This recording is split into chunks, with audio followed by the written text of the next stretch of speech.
Pumps one way and now goes deep into some traffic and intercepted. Picked up by Army. It's Dinamigo, the guy that just made the tackle on the previous play, and he's still going. This is 365 Sports, powered by Sikkim365.com. And a throw to the corner, and it's a touchdown to Riley. Nobody covered him. 365 Sports is presented by IdealMRI.com. High-quality MRIs for $497 or less. IdealMRI.com. Your health is important, so is your budget. Levitt's a heavy pressure. The ball's out. Scooped up by Army. Fortner taking it to the end zone. 365 Sports is also brought to you by Texas Farm Bureau Insurance, protecting Texans since 1952. The 14-yard line pump fake, and now the crosser and a touchdown. Dumbarger. It's not over. Absolutely not. Have you subscribed to our YouTube channel? Search 365 Sports on YouTube. Brought to you by TFNB, your bank for life. And now straight ahead, Levitai did not get there, I don't think. Or did he? It's going to end on the 1 foot line. 365 Sports is turbocharged by Unite Private Networks. Find out more at uniteprivatenetworks.com. Bryson Daly is going to take the snap, drop back, and Run out of the back of the end zone. run out of the back of the end zone for the safety. It only changes the final score. It does not change the outcome. And there's your Commander-in-Chief Trophy winners for 2023, the Black Knights of Army. Now here's David Smoak, Paul Catalina, and Craig Smoak. Well, here we go on this Tuesday afternoon. Hope you've had a really good day, and hopefully we bring you 3 hours for you to enjoy whatever you're or how long you're going to be with us today. 365 Sports, of course, college football front and center as it will be. Also, Kansas State today got a nice commitment out of East Texas. A high-level quarterback has made his decision in the transfer portal, among some others. And we will get into that and more. Garrett Ross runs the mothership. Emery Winter, Levi Caraway, Jack McKenzie, of course, a part of everything we do. And we are presented by a lot of great sponsors. We appreciate all of them. You can see them in the background, including Texas Farm Bureau Insurance, Petty Clinic Low T, Ideal MRI, and TFNB, your bank for life. All right, Riley Leonard, Duke, quarterback in the portal. Paul, when you sent this text out, you said this was the worst kept secret in transfer portal this year. Maybe in history. I mean, they were already talking about it before the season was over, that Riley Leonard to Notre Dame made a ton of sense, and it does. Look, he and Sam Hartman are very similar in skill set. I think he's better than Sam Hartman. He's more athletic than Sam Hartman. He's probably got a stronger arm than Sam Hartman. Tough kid. His injury kind of derailed Duke's plans for their season when he did get hurt against, ironically enough, Notre Dame. Was what kind of set that on the path. But he's going to fit in well there. Not to mention that they have 2 wide receiver transfers that they brought in before Riley Leonard signed on the dotted line with the Irish and put out a pretty neat little video. But Bo Collins from Clemson and Chris Mitchell, who is kind of the better one of the 2 right now from FIU, who led his conference in touchdowns, I want to say. I don't know about yards, but was one of the better receivers there for Florida International. So they've made some big portal additions on offense at Notre Dame, and this is kind of how they're going to, you're going to see people do this. And Riley Leonard available should be able to keep at least Notre Dame on a steady trajectory, if not maybe tick them up a bit, if he can remain healthy this year. Obviously, the style at which he plays, where he runs a lot, puts him a little bit more at risk. But again, like I said before, tough kid and plays through a lot. Yeah, really good pickup for the Irish, and this seemed to be a foregone conclusion when he entered his name into the portal. But good to see that it's official now and that we can kind of move on with the dominoes, although most figured, had already sort of put him in that Notre Dame spot anyways when it came to the rumor mill and other potential landing spots for other guys in the portal. But it does, at least check a box. And so, all right, you pivot and you move on. Who's the next best available? Who still needs guys? But that's a really good get for the Irish, who, yeah, maybe you're going to be just one of those teams that year to year they, just go dip into the portal and get one of the best guys available. Worked out pretty well with Hartman, not to the lengths that they would have liked, but we'll see with Leonard. He had a really fantastic season rolling on along until that injury really derailed not only his year but Duke in some ways, and then just kind of went downhill from there with Elko leaving, and just what was a party scene was just suddenly like the lights got turned out, the balloons popped, and I mean it's still cool. Like they're gonna have Manny Diaz roll in there and hopefully pick up the ball and run with it. But yeah, this was expected, and so good to see that we've got some confirmation now, and because of that, you have Dillon Gabriel, who's widely considered to be the top portal quarterback, or at least that's what On3, for example, had him ranked. We know what he's going to be doing now at Oregon. Riley Leonard, the number 2 guy in that particular set of rankings, and I know it may vary, the deeper you go down the list especially, but with those 2 now off the board, Gabriel to Oregon and Leonard to Notre Dame, you're next up, Will Howard. You're next up, Cam Ward. You're next up, Kyle McCord and DJU. I mean, those are some of the guys, Dante Moore, and the list goes on and on. So still a lot of big decisions to be made, but this was one of the bigger ones and the bigger names from the outset. So there's that with a heck of a pickup. I'm going to say this is not an old man, get off my lawn, but is this the way you like it? Is this the way we want it to be, almost like NFL free agency, but it's every day? NFL free agency has a window, don't they, Paul? Yeah. The transfer portal kind of does. It seems like they do, although a lot of names enter the portal even before it starts. NFL free agency has structure, though. That's what, like, I'm not going to use the G word, but, like, there's not structure to this. There's not, when the Packers host a wide receiver on a free agent visit and then they sign him, it's 3 years, $28 million and 17 guaranteed or whatever. Yep. Like that's what this is lacking, and we'll probably eventually get there. I have no doubt in my mind we'll eventually get there because that's where things are headed. But yeah, that's what I don't like about it. And I'm like Craig, I also don't like, like Dillon Gabriel, good for you. Go cash in, do what you can. He's 5'11", 190, soaking wet, so he's not exactly a guy the NFL is going to break down the door for. But if you still have college eligibility and someone you can help win, go live it up in Oregon and help them because, Oklahoma, wants to move on to Jackson Arnold, and that's fine. But, it just feels weird that you're at 3 colleges. Yeah, I mean, I particularly love it when I see like the Dillon Gabriel example. I do think it becomes a bit overkill at that point, and Paul pointed out why that is. I mean, he stands to make probably better money in college football and has much better chance to play actual football at the college level as compared to the pros. So, I understand that decision. I'm not going to bemoan guys for doing what they feel is best. I just think that it's just kind of lingering now where it's like I'd sort of love to get back to guys just play 5 years and they're gone, and you play 6 if you had an injury. But you know what? We're still 2 years away from that. The COVID year, you got to remember the freshmen that came in, so there's still a little bit of time. And when those guys are getting 6 years, you're still looking at 24, 25, and then getting all the way to 26. If the freshmen use their 6 years that they, in theory, have, then, you're still looking at a couple more seasons. I do like it. I do like that there is this transfer portal. I do think it's interesting. I do think there's absolutely benefits to it. But I think there's certain examples of it where you're kind of like, I don't know about Dillon Gabriel going to his 3rd team to be a starter for year number 6 and things like that. But Riley Leonard just going off to Notre Dame to finish his career, I don't see much of a problem with that. And I don't think that players shouldn't have any freedom of movement.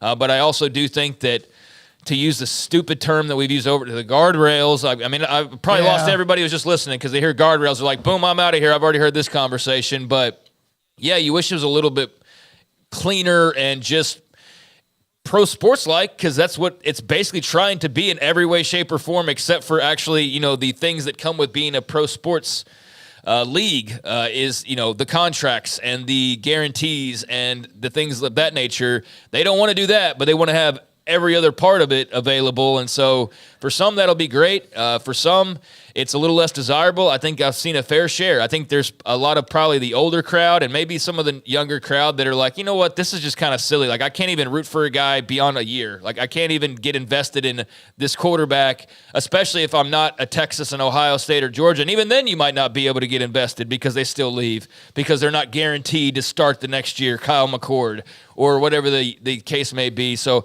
I do think there's some fatigue there. I also think that for people chronically on social media or just obsessed with college football or that just love chaos, that this is right up your alley. Yep. And this is like constant news feed and, an injection of excitement. And so I see both sides of it. I probably fall somewhere in the middle.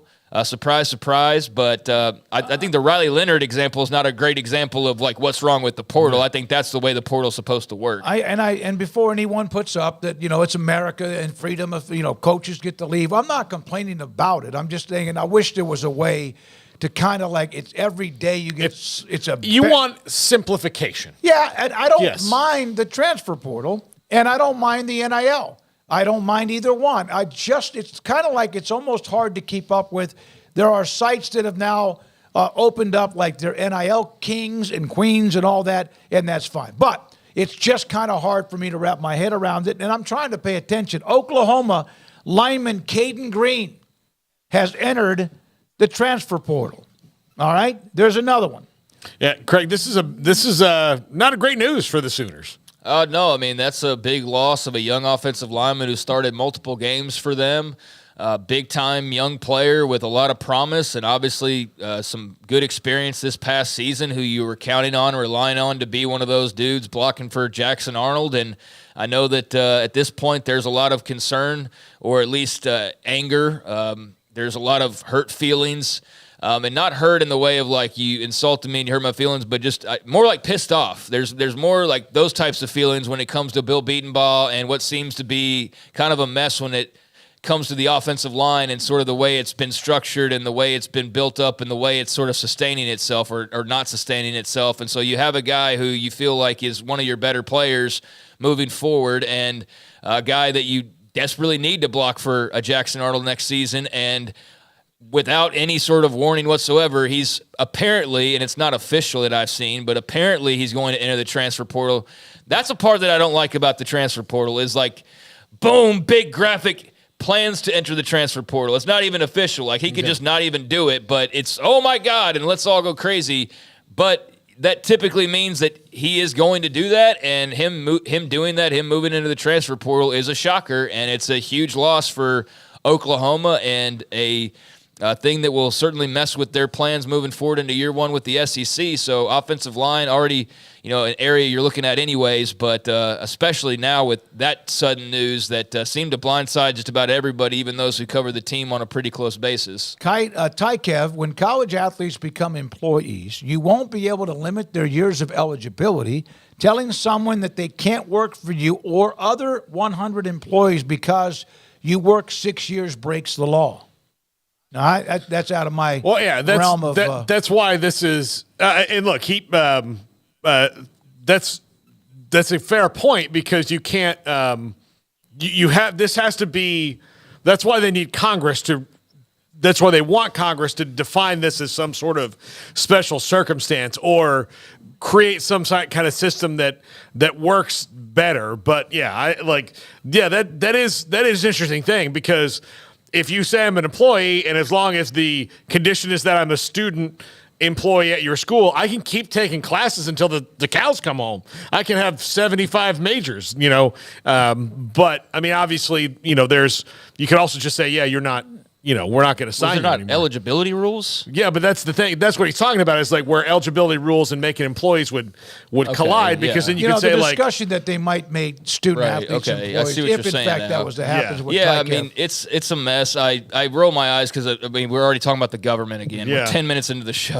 This is the part that I don't like. This is the part that the transfer portal, if it was just the transfer portal and no disrespect to the person who pointed that out, you're absolutely valid, but it does remind me now of what I don't like about it, and it is the fact that it's a conversation that instead of just talking about Kaden Green and instead of just talking about Riley Leonard, we're like, do you like this, or is this good, or is this bad, or is the government going to intervene, or is this like, You know what I mean? Like, I would just rather talk about the player and the team and the effect. And unfortunately, because the portal is such a mess, it does eventually lead you to what can Congress do? What bailout can they give? What can college athletics do? And that's the mess that we come back to inevitably. And it's part of the deal. But that's a part that I wish was not so much a part of the conversation. I hope that makes sense. Oklahoma loses Kaden Green, but they pick up wide receiver Deion Burks out of Purdue.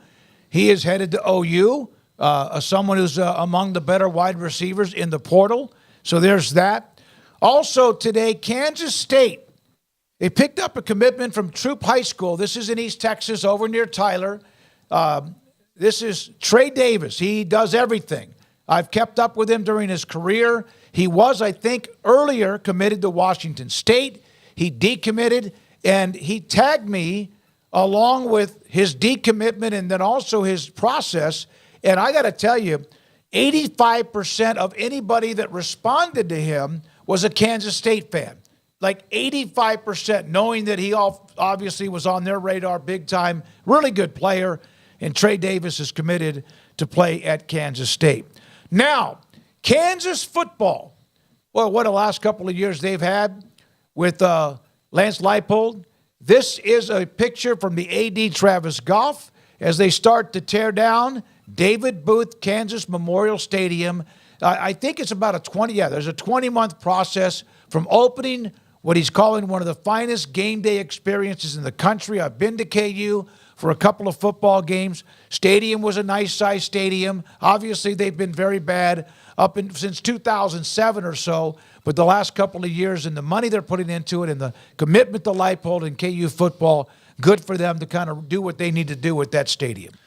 Going back to Deion Burks, that's a nice pickup for Oklahoma at wide receiver. Same for Trey Davis and Kansas State to go into tiny old East Texas town of Troop, which I know pretty well, and to go get Trey Davis, who obviously had some attention elsewhere. Really nice for Kansas State. I'm sure we'll get to their NFL decision that was declared today with Ben Sinnott deciding to go to the NFL, which is a huge loss for them. That's not, shocking news in any way, shape, or form, but it is a notable loss for Kansas State. So kind of a hit-or-miss day. And it's really been a lot of misses here for them lately, at least, judging by social media and just a lot of the stuff surrounding the basketball program. But good to see them get some good news there with Trey Davis and Oklahoma, obviously with a little bit of a balancing act of their own today, getting a guy and then potentially losing a big-time player that you're planning with or planning for next year on having. But, with Kansas and their projects, that's great. Good for them, and,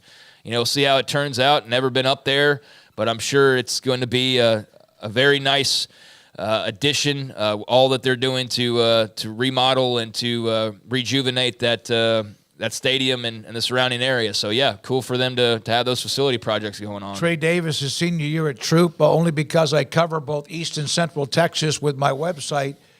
He's a 6'1", 170-pound senior, 67 catches for 1,245 yards. You could do the math. It's only almost 20 yards per catch.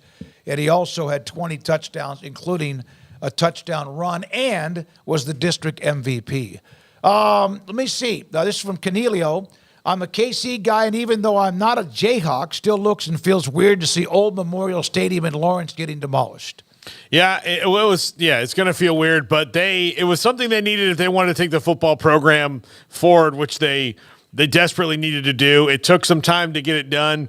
Through a couple different athletic directors, as a matter of fact, to get all the money raised. So, it's going to be weird to see, whatever it's going to look like. I mean, I've seen the things, but when you see it in person, it's going to be pretty wild because, Kansas, kind of forgot about football for a good long while, and now that they've got some rejuvenation there, they're putting their money where their mouth is, and rightfully so. Well, and a lot of us forgot about Kansas football there for a little while. We remembered it simply because they were the worst program in the entire country, and there wasn't really much even of a debate about that for a little stretch there. And so to see the way that they've sort of risen from the mess that they were in with a couple of their recent head coaches to get to where they are now with Lance Leipold and what he's built, and now they're actually building physically upon that. I think it's overdue, but there's reason for it now. There's excitement, and they're taking care of business on the field, so they need to take care of it off the field, and I think that's a great move for them, and it's a great move. It's also, you kind of have to do it at some point. You kind of need to do it, and I think that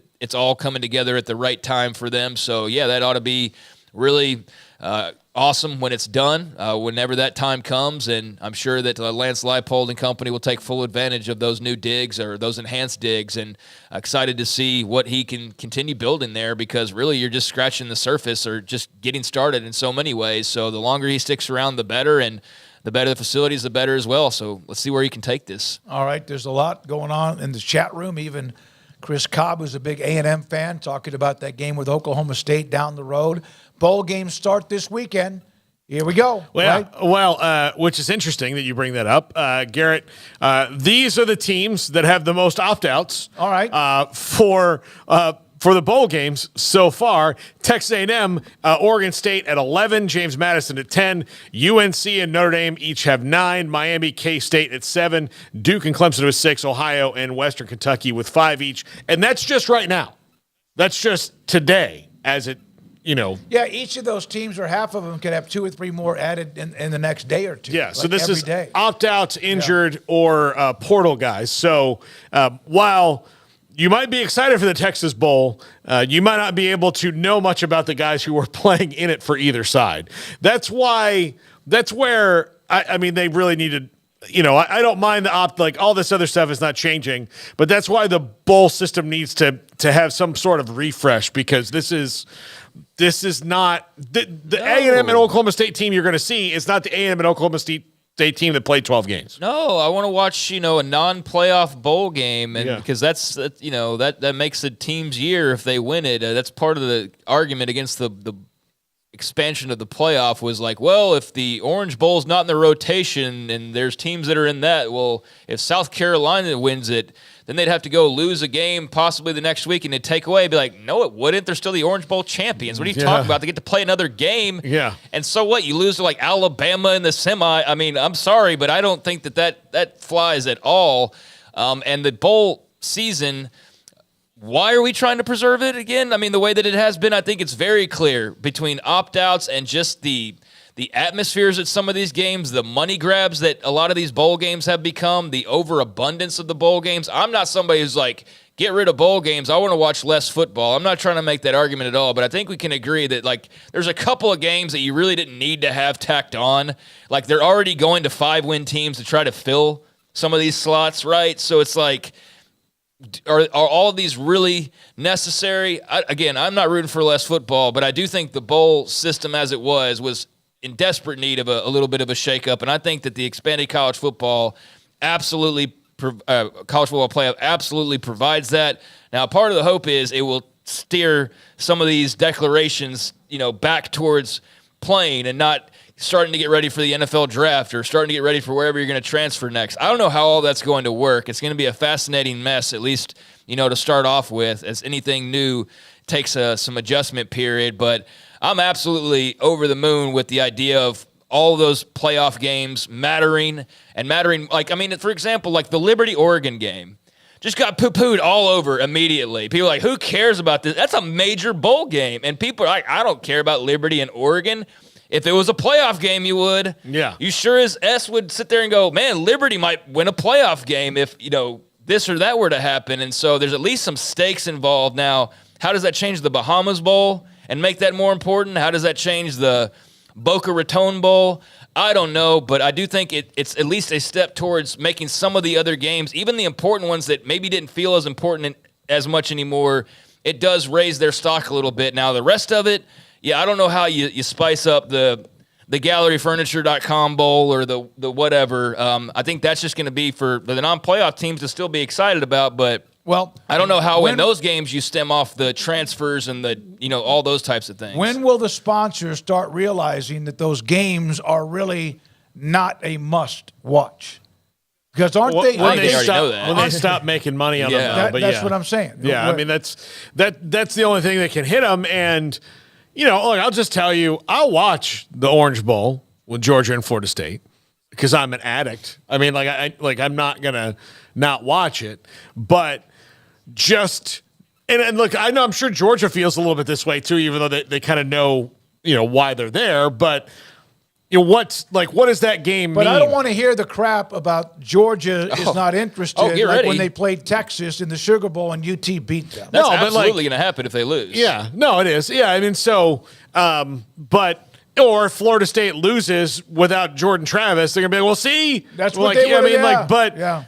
Again, it's like, for either of them, like with the opt-outs that both sides are going to have, and neither of those two teams were on that list that I just had. But it is still weeks away from that game. Yeah, we're 3 weeks away. By the way, from Shadow Bearded, bowl games were created by companies to promote themselves. Yeah. They weren't created for the players or the fans. It was just bonus football, which most of us want. There was a time, and this is, back when there was an 8-track tape and there was a typewriter and a dial rotary phone, when I would not miss a bowl game. I would absolutely but there were only not like miss 12 a bowl of them. game. So maybe 15. But now, and I've said this before, and my job and our job is to cover college football. There might be a bowl game going on or completed during a day, and I didn't even know it was played because there's so many of them. It's not that I'm not interested in it because I'll turn them on if I find them. The other problem is the seedy underbelly of the bowl world, which these have been huge grifts for these cities and these committees to have them on. The Fiesta Bowl got caught once already, with all the stuff that they were doing. And then that's not to mention that you've also got, the Orange and Sugar Bowls have gotten in a little bit of trouble, but, been able to kind of slide that. But, yeah, there's all these trouble things. For what? Political corruption. Okay. There's a lot of money that changes hands. Like the guy said, it's a money grab. It's a money grab. Very much what it is. The Fiesta Bowl was paying bribes to people. There are all these different things, kickbacks, whatever you want to call it. So yeah, they're not the most up and up things. When it comes to it all the way around. Not all of them are like that, but there have been that. So it's hard to when you say hey, we're going to change the system. I mean, look at the Rose Bowl. I'm not saying they're corrupt, but they won't change anything because they've got they know their financial stream of that. They know what it's going to be. They're not going to host the game, and there's not going to be a corporate sponsor attached to the game if they're not making money. Exactly, but the Rose Bowl won't change because they know that we get this much money, and this is how it is, and this is the direct line to this cash. And when you say we're going to change it up a bit, they don't like that. No. All right. By the way. So my point was with some of the bowl games too is Florida State, Georgia, that's going to be a well-watched game, I'm sure. Even though there's bogus stakes, I'm if Georgia wins, see, that's proof they should have been in the playoff. If Florida State wins, there's so many opt-outs and everything. But next year that's a playoff game, and I will care, and it doesn't matter who's playing or who's not because the winner will advance and the loser will be eliminated, and that will be intense and that will be fun and that will have something actually writing on it. Whereas there's already excuses being made and things being propped up or, if it's blah, blah. No, I mean, next year, that's a playoff game. Boom, there's everything riding on the line. And if you opt out, you opt out. But if you want to sit there and see your team all the way through, then you make that decision. And we'll see, again, next year how it really affects a lot of those NFL declarations. But I'm excited about that. I'm excited about a game like that does matter to some extent, will matter a heck of a lot more in that setting next year. No, I would be thrilled with that Georgia-Florida State game being won, although that would not be a first-round game that, I couldn't wait for that game to be played. By the way, later in the show, Steve Wiltbaum from 247 on all the craziness from yesterday on Dylan Raiola. I did notice, and one of the guys who've been on the show, Graham Coffey, and a few of the Georgia writers talking about good riddance or if he doesn't want to compete, move on. That's been one of the narratives today, and that may be true. But we'll have Steve Wiltfong on to talk about Dylan Raiola, Georgia, and is Nebraska, and how have they gotten themselves in the middle of a 5-star quarterback, which they desperately need. Also today, Paul, what else we have? Well, we have Mike Frank. in the very next segment, talking about Riley Leonard, we'll have Scott Docterman from The Athletic. He had a really cool column on if you could institute the FCS playoffs and the FBS Plus. He's a Big Ten guy. I wanted to ask him. He covered Iowa for a long time about what their plan is at offensive coordinator. You mentioned Steve Wiltfong, and of course we've got John McClain off the radar and the top 5. And so a busy show to get to. But one more thing. Last night during Monday Night Football, 2 games were being played. And the Manning brothers threw this nugget out there, teasing the 2024 SEC schedule with the 2 incoming teams. Georgia, Texas, that game is now on a date attached to October the 18th, or is that night 18th? And 19th. On November 23rd, it's Alabama, Oklahoma. So those are 2 big boy games that used to be like a non-conference game that are now a part of the SEC. And those are the games that were released. The rest of the schedule will be released later in the week. Monday Night Football was not about the SEC. It was about a celebration of Italian-American culture last night. Oh, yeah. What's his name? Fortelli? Tommy DeVito, Tommy Cutlets, yeah. And his awesome agent. Yeah. That was a heck of a win by the Giants against Green Bay, and Green Bay was still in the playoff hunt, still might be. I have no love lost for the New York Giants, but I'll tell you this right now. Tommy DeVito can take me anywhere. I'll tell you that right. I love it. I think he can right now. If he was the quarterback for the Bengals, would it be a bigger story? No. Maybe not. But listen, we Italians support each other. That's what I'm saying. It's a great story. Yeah. It's a great story. Just like Jake Browning is a great story. Or what's the guy? Joey Flacco. What he's done. A great story. When we come back, we're not done. This is 365 Sports. Stonewood Dental, Dr. Steve Childress, my dentist, helped me out the last couple of months when I had some issues with a bridge. My front bridge was loose. He figured it out. He was able to get that thing where it needed to be as far as the seal. And then all of a sudden was able to make a retainer for me that has allowed me to not have to worry about, my front teeth seem to be a little loose. Dr. Steve Childress has done a lot of work on my dental work, and we're not done, but what he does is fantastic, because just imagine all of a sudden one day you wake up or you are on your way to work or whatever you're about to do and your front teeth are about to fall out. He was able to get that done. He did it in a matter of just a couple of weeks before I went down to Florida on a vacation, and it is a fantastic feeling. One less thing to worry about. Thanks to Dr. Steve Childress, an incredible dentist, Stonewood Dental in Robinson, Texas. Don't miss the Wrap Up the Year sales event at Allen Samuels in Waco. As the year comes to a close, we're offering unbeatable deals and a wide selection of new 2023 Jeep models like the Grand Cherokee L, Renegade, Gladiator, Wrangler, and the Wrangler 4XE. In addition to incredible savings, we're also offering generous trade-in values for your current vehicle. Upgrade to a newer model while getting the most out of your trade-in. Hurry in, these deals won't last long. Shop our great selection of new inventory and start the new year in style. Pioneer Steel and Pipe opened their doors in 1943, and they have never wavered with their focus on great product and customer service, professional contractor, or weekend warrior. The new facility is designed to make your loading experience faster and more efficient, with easy drive lanes around the building and much more room to get your trailer loaded.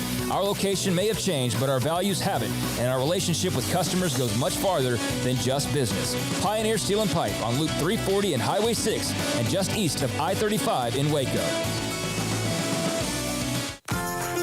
Automatic Chef Canteen is a full-service micro-market vending and office coffee provider with state-of-the-art vending equipment, a wide variety of products, and offering custom-fitted micro-market vending office coffee solutions for your employee break room. You want a full break room solution and a workplace oasis? Well, Automatic Chef Canteen, locally owned and operated for over 50 years in Central Texas, also includes in-house mechanics on call 24/7 for fast, reliable service and maintenance. Automatic Chef Canteen, 6900 Imperial Drive in Waco, or online at automaticchefcanteen.com. Looking to connect with Baylor alums in your area? Baylor Alumni can help. Looking to host a watch party in your city? Baylor Alumni can get you started.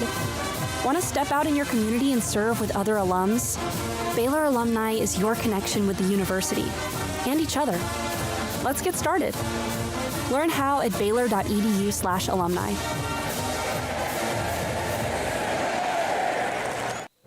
Stepping into the boots of a U.S. Army officer can add confidence and leadership skills to your son or daughter's career path. See all the things they can achieve in our boots at GoArmy.com. U.S. Army Waco Recruiting Company, 254-598-8131 or 254-776-1543.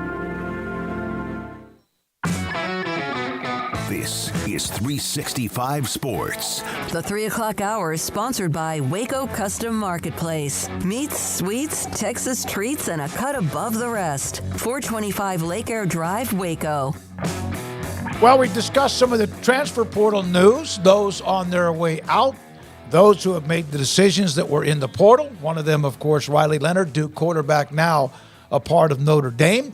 Mike Frank, Irish Sports Daily, joins us on 365 Sports. Mike, was this destined to be before even Riley Leonard entered the portal?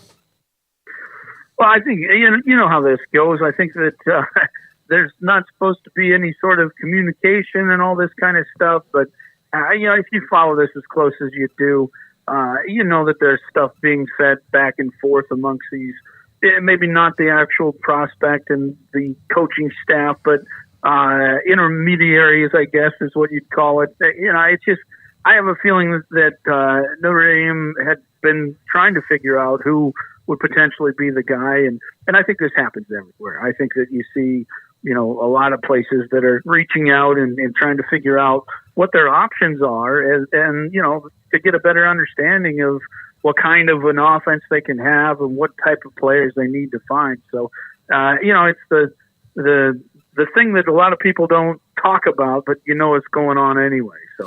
So why Riley Leonard as the fit over any of the other portal quarterbacks that may have been available? Yeah, I think that's a good question. And when you look at his accuracy numbers, especially this year, they don't necessarily look very good. But I have a feeling, I think a big part of this is Notre Dame is losing both their tackles. And because of that, I think they know that there's going to be some pass rush issues. They're going to have some pressure. And so I think they wanted a guy who is big and strong, and he's 6'4", 230 pounds, but also somebody who can run. And if you can run the zone read, and they got some backs who have great vision, can hit it up inside, but also have the ability to get outside. And I think if they can run the zone read with Riley Leonard, it's going to open up a lot on the defense, and it's also, on the offense, and it's also going to keep the defense honest. I think they're worried about upfield pressure with those young tackles that they'll be playing next year, and so I think that had as much to do with it as anything. It's just trying to make sure that you force a defense to be honest and not cheat so much. And unfortunately, that's what happened a lot this year with Notre Dame's offense. It became a little bit too predictable, and when you don't have a guy who can run and avoid pressure, it makes it a little bit difficult. So I think that had a lot to do with it. If just in my personal opinion. Mike, what's the feeling around South Bend when it comes to this second season under Marcus Freeman? 9-3, obviously have a chance at 10 wins, but what's just sort of the pulse of the room when it comes to his tenure so far? If you ask Irish fans, they love Marcus Freeman. They love him as a representative of the university. He's a good person. I feel like everybody's behind him and wants him to succeed. I think that some people have some question about him retaining his offensive coordinator. Jared Parker is in his first year as an offensive coordinator at Notre Dame. He has a little bit of experience at West Virginia, but if you believe the stories, he had that ability taken away from him based off of things that have been said at West Virginia because they weren't happy with the situation. And to be honest, Notre Dame's offense at times looked like a high school offense. It was very, very predictable. Part of that was just having a lot of young, inexperienced receivers, but also a lot of injured guys at wide receiver. At one point, they were starting, two true freshmen, and a third freshman who came as a walk-on. I mean, that's what they were down to. So it's kind of hard to be an effective offense when that's your starters at wide receiver. And so, they had a bad hand dealt to them in the wide receiver room. That certainly impacted things. And then I I think a little bit of an inexperience with Jared Parker also impacted Notre Dame's offense. So I think a lot of fans look at it and say, look, if you're going to have an inexperienced head coach, you better have an experienced coordinators. And so if you remember, they had the problem last year where they thought Andy Ludwig was in fold, and there's your experienced offensive coordinator. Well, that fell apart at the very last minute. And so essentially less than 2 weeks away, Notre Dame was out without an offensive coordinator from spring practice. And so it kind of forced their hand to hire Jared Parker. And I know that Marcus Freeman has a lot of faith in Jared Parker, and Parker did do some very nice things in the offense. But I just feel like a lot of people felt it should have evolved a little bit more, especially when you have a sixth-year quarterback and a guy who's had a lot of experience, and they just felt like it should have gotten better. But so Marcus Freeman, it sounds like, is going to keep Jared Parker, and then we'll just see how it goes. I don't have any indication of how it's going to go, but it's his choice to make, and we'll see how it all unfolds. Mike, you mentioned that wide receiver room, which has been, widely turned over this offseason. And, they've got more guys in the portal than they've gotten out right now. But the two that they've gotten out, Chris Mitchell and Bo Collins, are pretty huge additions for the Irish. And probably maybe you don't get a quarterback like Riley Leonard without guys like that in the fold. Obviously. And I think that was, part of, as you talked about at the beginning, kind of how much of this is prearranged. I'm sure there's been a lot of discussion about this and amongst those guys. And so, look, Bo Collins is exactly what they need. Right now, they don't even have what I'd consider a true boundary receiver. They have a guy in Deion Colsey, but he's been banged up and hasn't been able to play all year. And he was really the only legit boundary receiver they had. And so, adding Bo Collins was a must. They brought one in as a freshman, but obviously you don't want to play another freshman if you don't have to. So they're hoping Colsey will stick around and be healthy, and Bo Collins will play boundary. But they also, what they ended up with was a whole bunch of guys who are best suited for slot, and not a lot of guys who can play field and boundary. And so Mitchell brings that field speed and the ability to get vertical and make some plays in space and use the field to make those plays. He brings that. So he was another big addition to this class. And I wouldn't be surprised. It sounds like they're trying to maybe go find another boundary just to make sure that they have things covered there. They got plenty of slots and plenty of smaller guys with speed.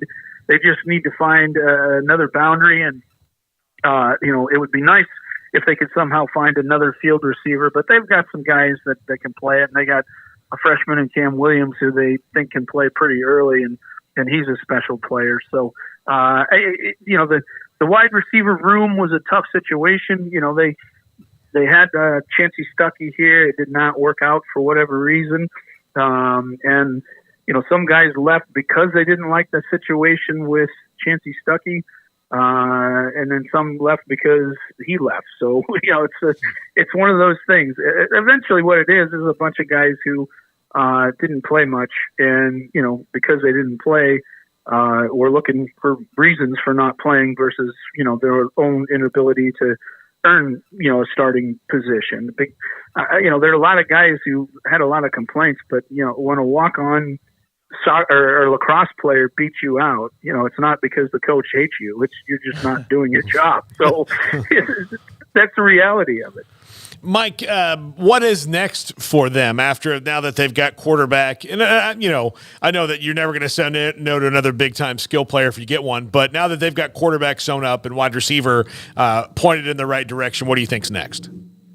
Well, they really need to get some safeties. And they got a guy from Arizona State, Jordan Clark, who can play kind of nickel in some safety, and he fits the need, but they really need some safeties. They're hoping that Xavier Watts, who's an All-American, will come back and not declare for the draft. Sounds like there's a chance that's going to happen, but they're extremely thin at the safety position. And some of the young guys they have both have been banged up. The two guys that they've had that are kind of the next in line, one's kind of got a shoulder injury, and the other's been dealing with some leg issues. So it's a really kind of a need position, and it wouldn't surprise me if they took 2 safeties when it was all said and done. I know they'd love to find an offensive tackle just to make sure that they have somebody, but gosh, if you're a 6-year offensive tackle and you're worth anything, you're in the NFL, because obviously that's a neat position there. So that may be a little bit tough for them to deal with. I know that they've been after R.J. Oden, who is a pass rusher from Duke. He came and visited this past weekend. A lot of people think that he'll end up at Notre Dame. He's exactly what they need. They need kind of a big end, and he's got a lot of experience in what I call man strength. They need somebody who can defend the run there, but also be a plus pass rusher, and he's exactly what they're looking for. So if they land him, that's going to be a very good situation for them. Mike, what's the appetite for El Paso and the Sun Bowl against Oregon State? What's the feel around that game coming up at the end of the month? Well, it's kind of crazy because it's essentially a spring game. Nobody knows who's playing, and we haven't really seen these guys, so you just don't even know what you're going to see. I mean, as you mentioned, the wide receiver room's been depleted, essentially, and they're going to get a couple guys back who have been injured, so that's going to help there. Notre Dame's starting tight end is out for the year with a ACL, so he's gone. You're losing a couple tackles; they're gone. You lost Audric Estime, your running back. We know that they have some good running backs behind them. So, the offense, it'll be fairly similar, but you're starting a brand new quarterback in Steve Angeli, who we've seen play, and he looks pretty good, but it's mainly mop-up duty, and so you just don't really know. And then it'll be interesting to see what Steve Angeli does. Now that you bring in a Riley Leonard, does Steve Angeli even stick around? And that's the big question you have. So defensively, they're going to lose some guys. They're going to lose at least 2 of their starters at linebacker are out. The third hasn't decided whether he's going to go in the NFL or maybe the portal or whatever. So he'll probably play in this game, but we'll see some young guys there for sure. And then, they'll lose at least one defensive end that's going to the draft. And so it's hard to know what we'll see, but it'll be fun. And, the nice thing is everybody else is dealing with the same thing. Oregon State lost their coach, and that's who they play, and they lost a lot of their players as well. So it's essentially kind of a scrimmage. If anybody remembers the way back when there was freshman football and teams would bring their freshmen out and they'd play each other, that's kind of what you're looking at here. So, in your opinion, looking at their skill set, Riley Leonard or Sam Hartman, who do you think might be better? For this next year, I think Riley Leonard. And again, I think it's because of the tackle situation, and they just don't know what kind of pass protection they're going to get there. And I don't think Notre Dame's going to lose a top 10 pick and then another guy who has the potential to be a first round pick. He's just going out earlier than most people anticipated. So the guys they have coming in there, I think one of them certainly has the potential to be an NFL player, and it depends on who they choose as the other one. So I just think Leonard makes the most sense because he has the ability to run the football. They're going to need to be able to do that, and you need somebody who can avoid pressure, and he does a good job of that. So I think that had a lot to do with why he's the guy. And look, the guy's got NFL talent. He's got a big arm. He's huge in size, and he can run. So if you can coach him up a little bit in the passing game and get him throwing a little bit more accurately, then I think you got something that could be pretty good. Thank you very much, Mike. We appreciate your time. Mike Frank, Irish Sports Daily. They pick up Riley Leonard in the transfer portal. Sam Hartman last year, Riley Leonard this year. Seems like they got it kind of. They got that pretty good shape. They got a pipeline from North Carolina ACC schools into South Bend now. Yeah, and with Angeli, I mean, it's a lot of Italian quarterbacks rolling around right now, huh? Listen, it's a renaissance. Let's get it back going. Yeah. Well, we need some center fielders again.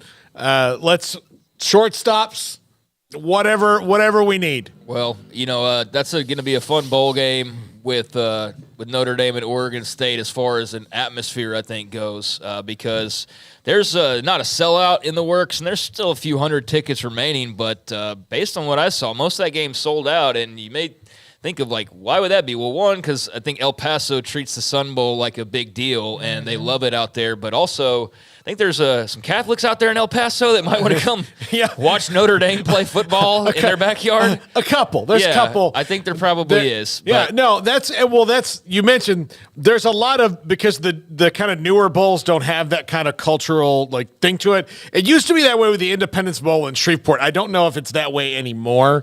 But yeah, like the bowl game was not just for the fans to come in. It was something for the city that was hosting the bowl game that everybody's going to go to. It didn't matter who was in it. You were just going to go to the game. Like that's that's how they did it. But when you have the Bahamas Bowl and there's a bunch of people there on vacation, like, hey, do you want to go watch Western Kentucky versus East Carolina? They're like, what? Sure, yeah. No, I think with that location, though, like there's obviously a lot of Notre Dame support out there, and that's a game that's supported well anyway, so that should be a fun atmosphere. I don't know how good the game will be. It's kind of like what we were talking about, though, is like you start to pull away from like the actual, like once you see that there's going to be a lot more games that have stakes attached to them, the games that suddenly don't have stakes, you're like, well, it's like a scrimmage, he just said. Like he's like, it's a glorified scrimmage. Like half the team's not playing, and I don't know, we'll see. And that's kind of what some of these bowl games now are going to probably be or turn into. But I do think because of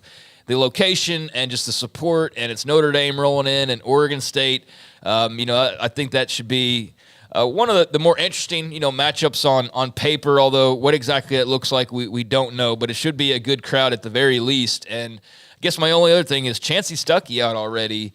Not sure he was, here at Baylor. He left Baylor and went to Notre Dame, or he got fired, or did he leave? I don't even remember at this point. I think it was mutual, maybe. I think that might have been, why don't we both kind of go in different directions, but I don't know that for sure. Yeah, I mean, it was a move that was made. He was at Baylor. He ended up at Notre Dame. I don't know, mutual deal or whatever, but that was a pretty quick little stint for him there. So, I enjoyed talking to him when he was here on a couple of different occasions when we got to interview him. But unfortunate that it's not worked out for him out there in South Bend. That's going to be interesting to see where and how he lands somewhere else. But big time news there in the portal, Riley Leonard. That's going to be a lot of fun to see what he can do and to see if he can, take them to a different level than Sam Hartman was able to do this past season, although still an opportunity to win 10 games here at the end of the road against the Beavers. All right, so because of the portal, how often do you feel like there are schools that are always going to know they're going to get a Sam Hartman or a Riley Leonard? I mean, I think, guys, can we just acknowledge, to answer every question you're going to have like this, the game is rigged to about 20, 25 schools. So, every year, the teams with the most money and the biggest fans and the biggest stadiums are going to have the advantage in everything that happens. If you are that school, though, would you want to ever commit to go play there as a high school senior? If I was good now, and part of it is just like, I believe in myself enough. Right. And competition. But also, committing to play somewhere in the transfer, like this is new on both ends, right? So high school players need to go commit to the best place that they want to be at and try to win a job. And you have to know, like, it's the same thing as, I'm not going to go to this, like I'm leaving in the transfer portal because my wide receiver coach left. Bro, if the head coach leaves, that's one thing, but you being mad because your tight end coach went and got a promotion, that's not the same thing. Yeah, go to another team where the same thing's going to happen. That's the nature of coaching. So once I think players completely understand the nature of the game as it now is, then I don't think that'll be as much of a conflict. Yeah, I mean, here's the thing is, a lot of the top guys that you're probably referring to, how do they end up at some of these places anyways? They're getting paid. Yeah, they're getting paid right out of high school. I mean, Austin Novosad, Baylor commit all the way until National Signing Day and flips to Oregon. And look, he flipped to Oregon in part because they hired Will Stein, okay? So that was part of it. He also flipped for money. Mm-hmm. I mean, that was at least a part of the equation. And I'm not faulting him for that, but, he wasn't going to see the field anytime soon. But he had the right situation with the right coach and the right bag. And, now it's going to be interesting to see with Dylan Gabriel coming and taking at least another year away from him, from Ty Thompson, who obviously now is going to be on the lookout to go somewhere else. Like, I mean, what else are you going to do? You're going to, you know what? I don't like that you're going to bring in a transfer guy. I'm going to go to SFA and play all four. I mean, what are you going to do? You're still going to go to Ohio State, and you're going to either win the job and you're going to get paid, or you're going to lose the job or get beat out and you're going to get paid. And either way, you're getting paid. And then if you lose out, you've got the open free transfer portal to go jump somewhere else and do the same thing. So, no, I don't. I mean, you got to go somewhere, and they're not going to go to schools that aren't paying big or big stages in a lot of cases. So I don't think that changes anything. It's just the days of the high school quarterback rolling into South Bend and starting for like 3 years, those days are going to be few and far between when you have the opportunity to go get the best quarterback available, arguably, in any given cycle. So Austin Novosad, who's a hell of a player from Dripping Springs, commits to Baylor for over a year, decides at the last second, the weekend before, that he's going to flip to Oregon. Has he? I don't even know if he's been on the field. Now, he's getting a chunk of money, playing for a hell of a team that was a part of the college football playoff conversation. Now, Dylan Gabriel's going to be there. So would he not have had a better chance to play wherever it would have been, Baylor or otherwise, and had a chance to already have a chance to shine rather than now wait another year and then Oregon's going to get another transfer quarterback? Or is this good for him because he's getting a chance to marinate so when it's his time, he'll be really, really good?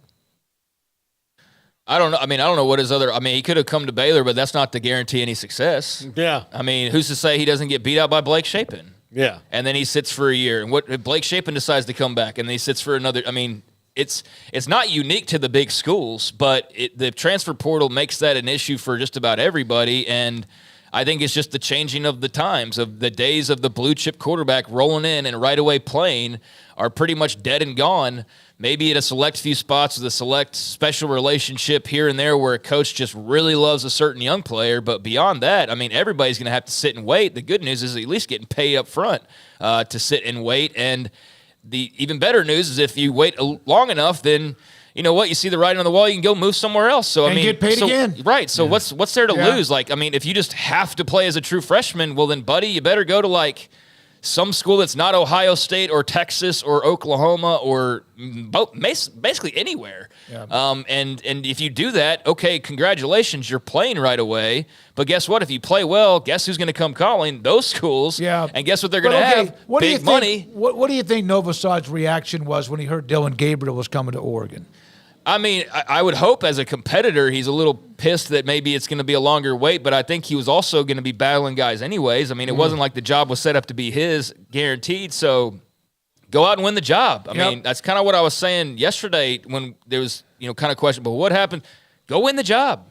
That's what you got to do, and if you don't, then it doesn't matter that they brought in Dylan Gabriel or whoever. Like Quinn Ewers got money at Ohio State, right, and was able to watch, and then got more money when he moved to Texas, and that's again the way the game is. There is a nice argument. Go ahead. So, I mean, for example, Austin Novosad, does his family need the money? Maybe they did. So maybe he doesn't give a dang that he's not going to play the first couple years, but he'll have an opportunity to play as a junior. Or maybe he just really loves it in Eugene. I think to try and generalize every guy when we're talking about all sorts of different types of people from all sorts of different places and all sorts of different walks of life, there's no right answer of, well, what do you think the backup who didn't win the job's getting, whether it be Austin Novosad or anybody? They're going to have a unique perspective. And for his perspective, I don't know, but I don't think he can do it another year. I think that, like, next offseason, if Oregon says, hey, we're going to go get Jalen Milroe or something, you're like, okay, I'm out of here at this point. Enough's enough. Paul, what's next? We have a guest at 4? Yes, Scott Docterman's next. Scott Docterman, who covers the Big Ten, covers Iowa. His thoughts. Also, there's a nice argument in the chat room that I want to bring up. Emiliano, Paxton, Shadow Bearded, among others, about FSU just tanking it and not playing or taking a knee on every down against Georgia. And I want to get right in the middle of that, because if you don't get your way, don't send that, let's just quit, take our toys, and go home. We'll get into that later in the show, and this is 365 Sports.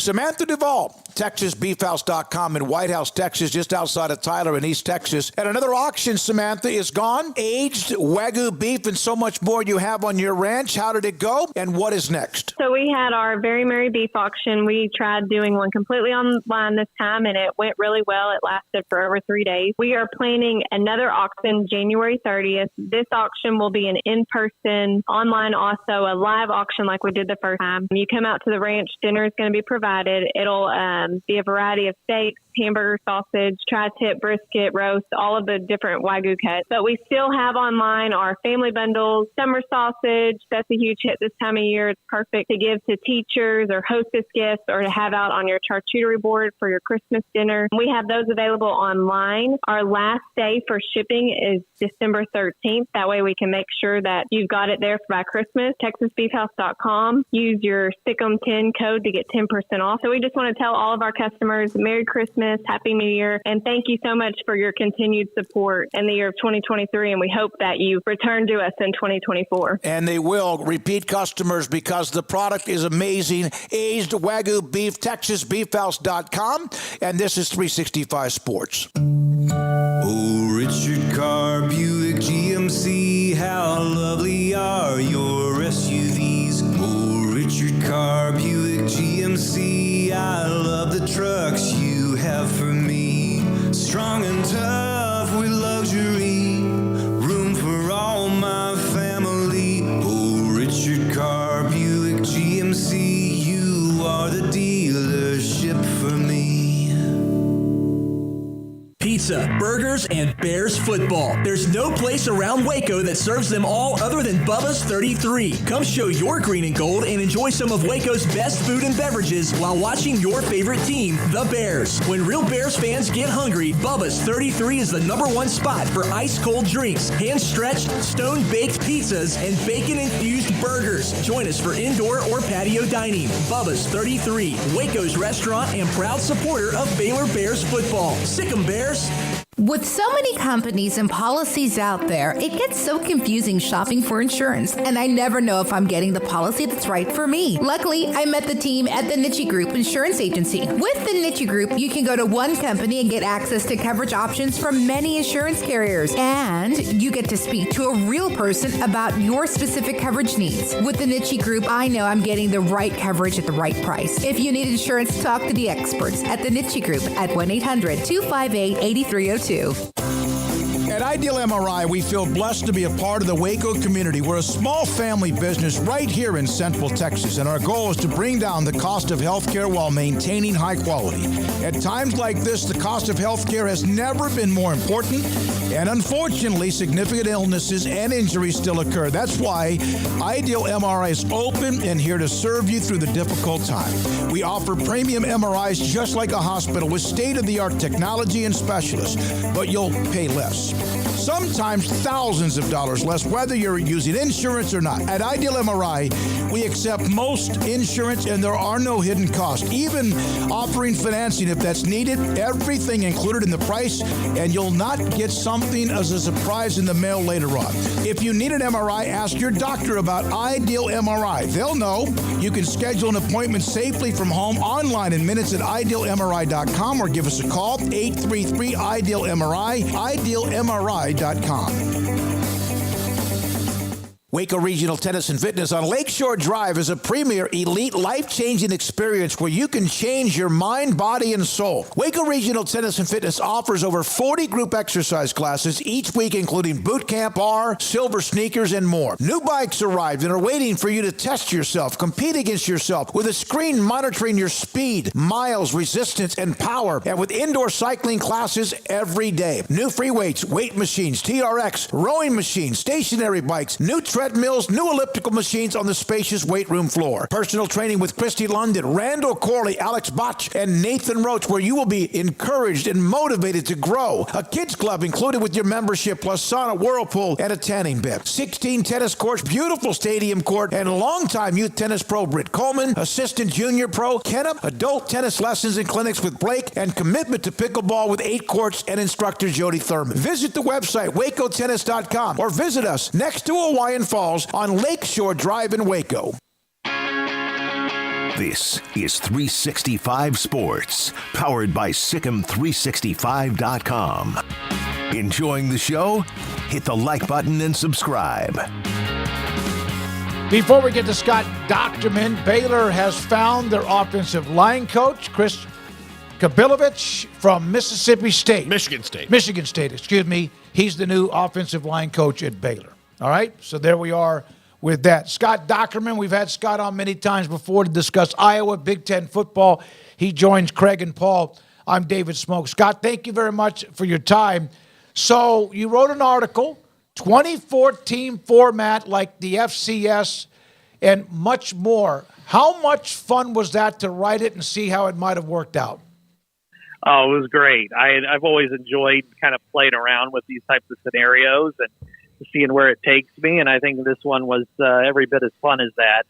And watching FCS and D2 and some of the other levels go through a major tournament like this, 24-plus teams, it was fun to really apply and see how it would have impacted Division I or FBS football. And I think going through the process, trying to keep it as close as I could to what the committee came up with, I think it was really interesting. So Scott, I read the article this morning, and I started thinking about it, and I was like, oh, well, that'll never happen. But then there is a school of thought that if the 12-team playoff works out well enough, and they make enough money from the 12-team playoff, and they're kind of skewing towards an NFL model anyway, where the NFL keeps expanding their playoffs in their season, it's not too far outside the realm of possibility that maybe there would eventually be a fervor for maybe not all the way to 24, but more teams than 12. Yeah, I think so. I think what we'll see is, the first thing will be the first couple of years of 12 teams. I think you're going to see the first 4 teams that have byes get really jealous very quickly and say that, why is it that teams 5 through 8 get a game on their campus and we can't? And you look at these 4 teams currently that are going to the playoffs, Michigan, Washington, Texas, and Alabama.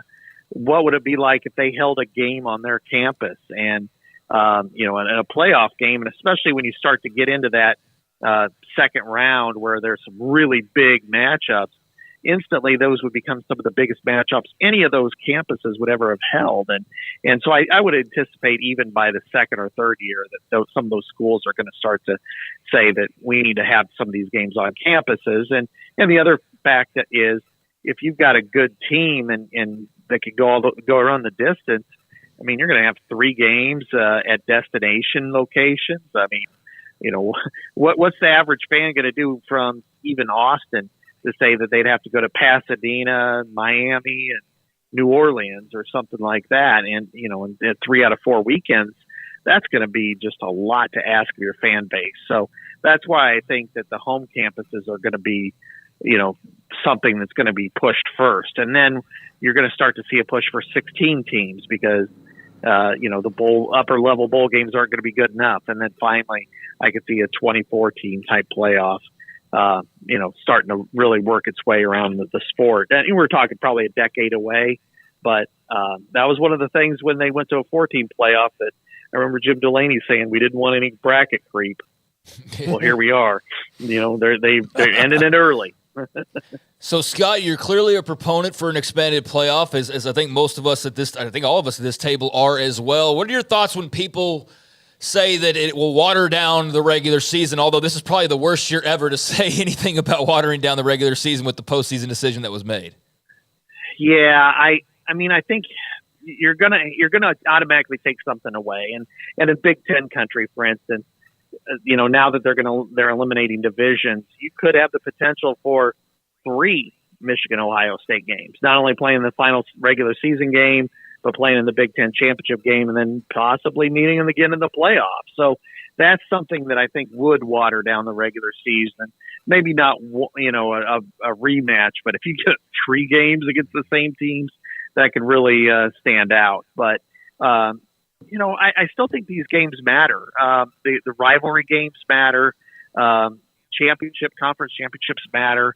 But ultimately getting to the playoff is going to be kind of like getting into March Madness, getting into the NCAA tournament is what matters.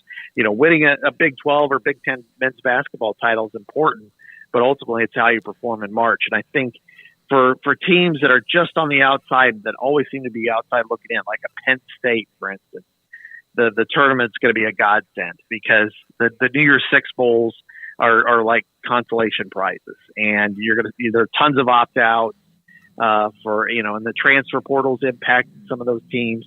When you get to the tournament and you got a chance to win a national championship, people aren't going to opt out. If they do, then I hope there's some strong questions by the NFL, because unless they're injured, that will look like quitting more than it will be opting out. There was a time you had to play 10 games, then it was 11. My God, it went to 12 and 13. Now it can be 15 or so. Scott, would there be anything in danger that we now have in college football, conference championship games or otherwise, that might have to be, I don't know if the word would be eliminated, but have to be looked into about playing those games? Yeah, I think if they do go something deeper than what we will have next year, the 12-team model, then I think you're going to have to eliminate the conference championship game or incorporate it as part of the regular season. I think what we saw during the COVID year was the Big Ten called it Champions Week, and it was kind of a matchup week. And in a lot of the games didn't even get played because of COVID. But that could be something that could be a part of it. Say Thanksgiving weekend, where conferences have like one open game scheduled, and maybe they figure it out as far as who gets a home game, who doesn't, that sort of thing. But you reserve the championship; it's part of the regular season. That's something that I think could end up happening. Or I could even see week 0 actually becoming week 1 to kind of space this out a little bit. But yeah, if you're asking a lot out of these athletes who are officially still unpaid to go through, take their bodies through this rigorous season, you're probably going to have to subtract something in order to ensure that they can last the whole tournament. Scott, you did cover the FCS playoffs. You mentioned in the column today as well.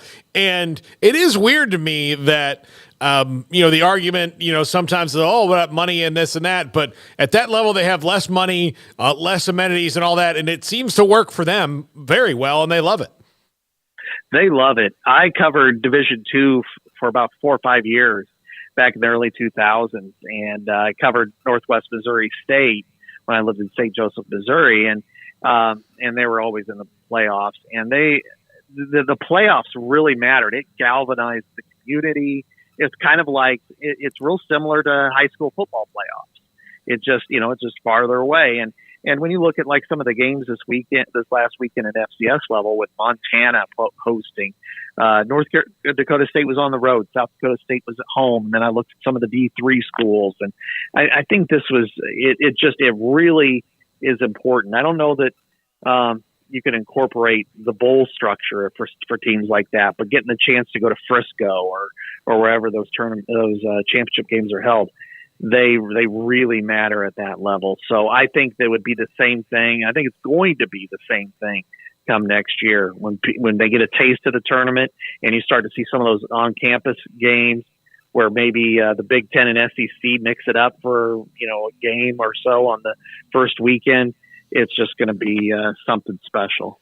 Scott, you covered Iowa, obviously the Big Ten, a team that is probably I guess in the radar, under the radar, the microscope more than anybody else because of the offense, but yet they just keep on winning.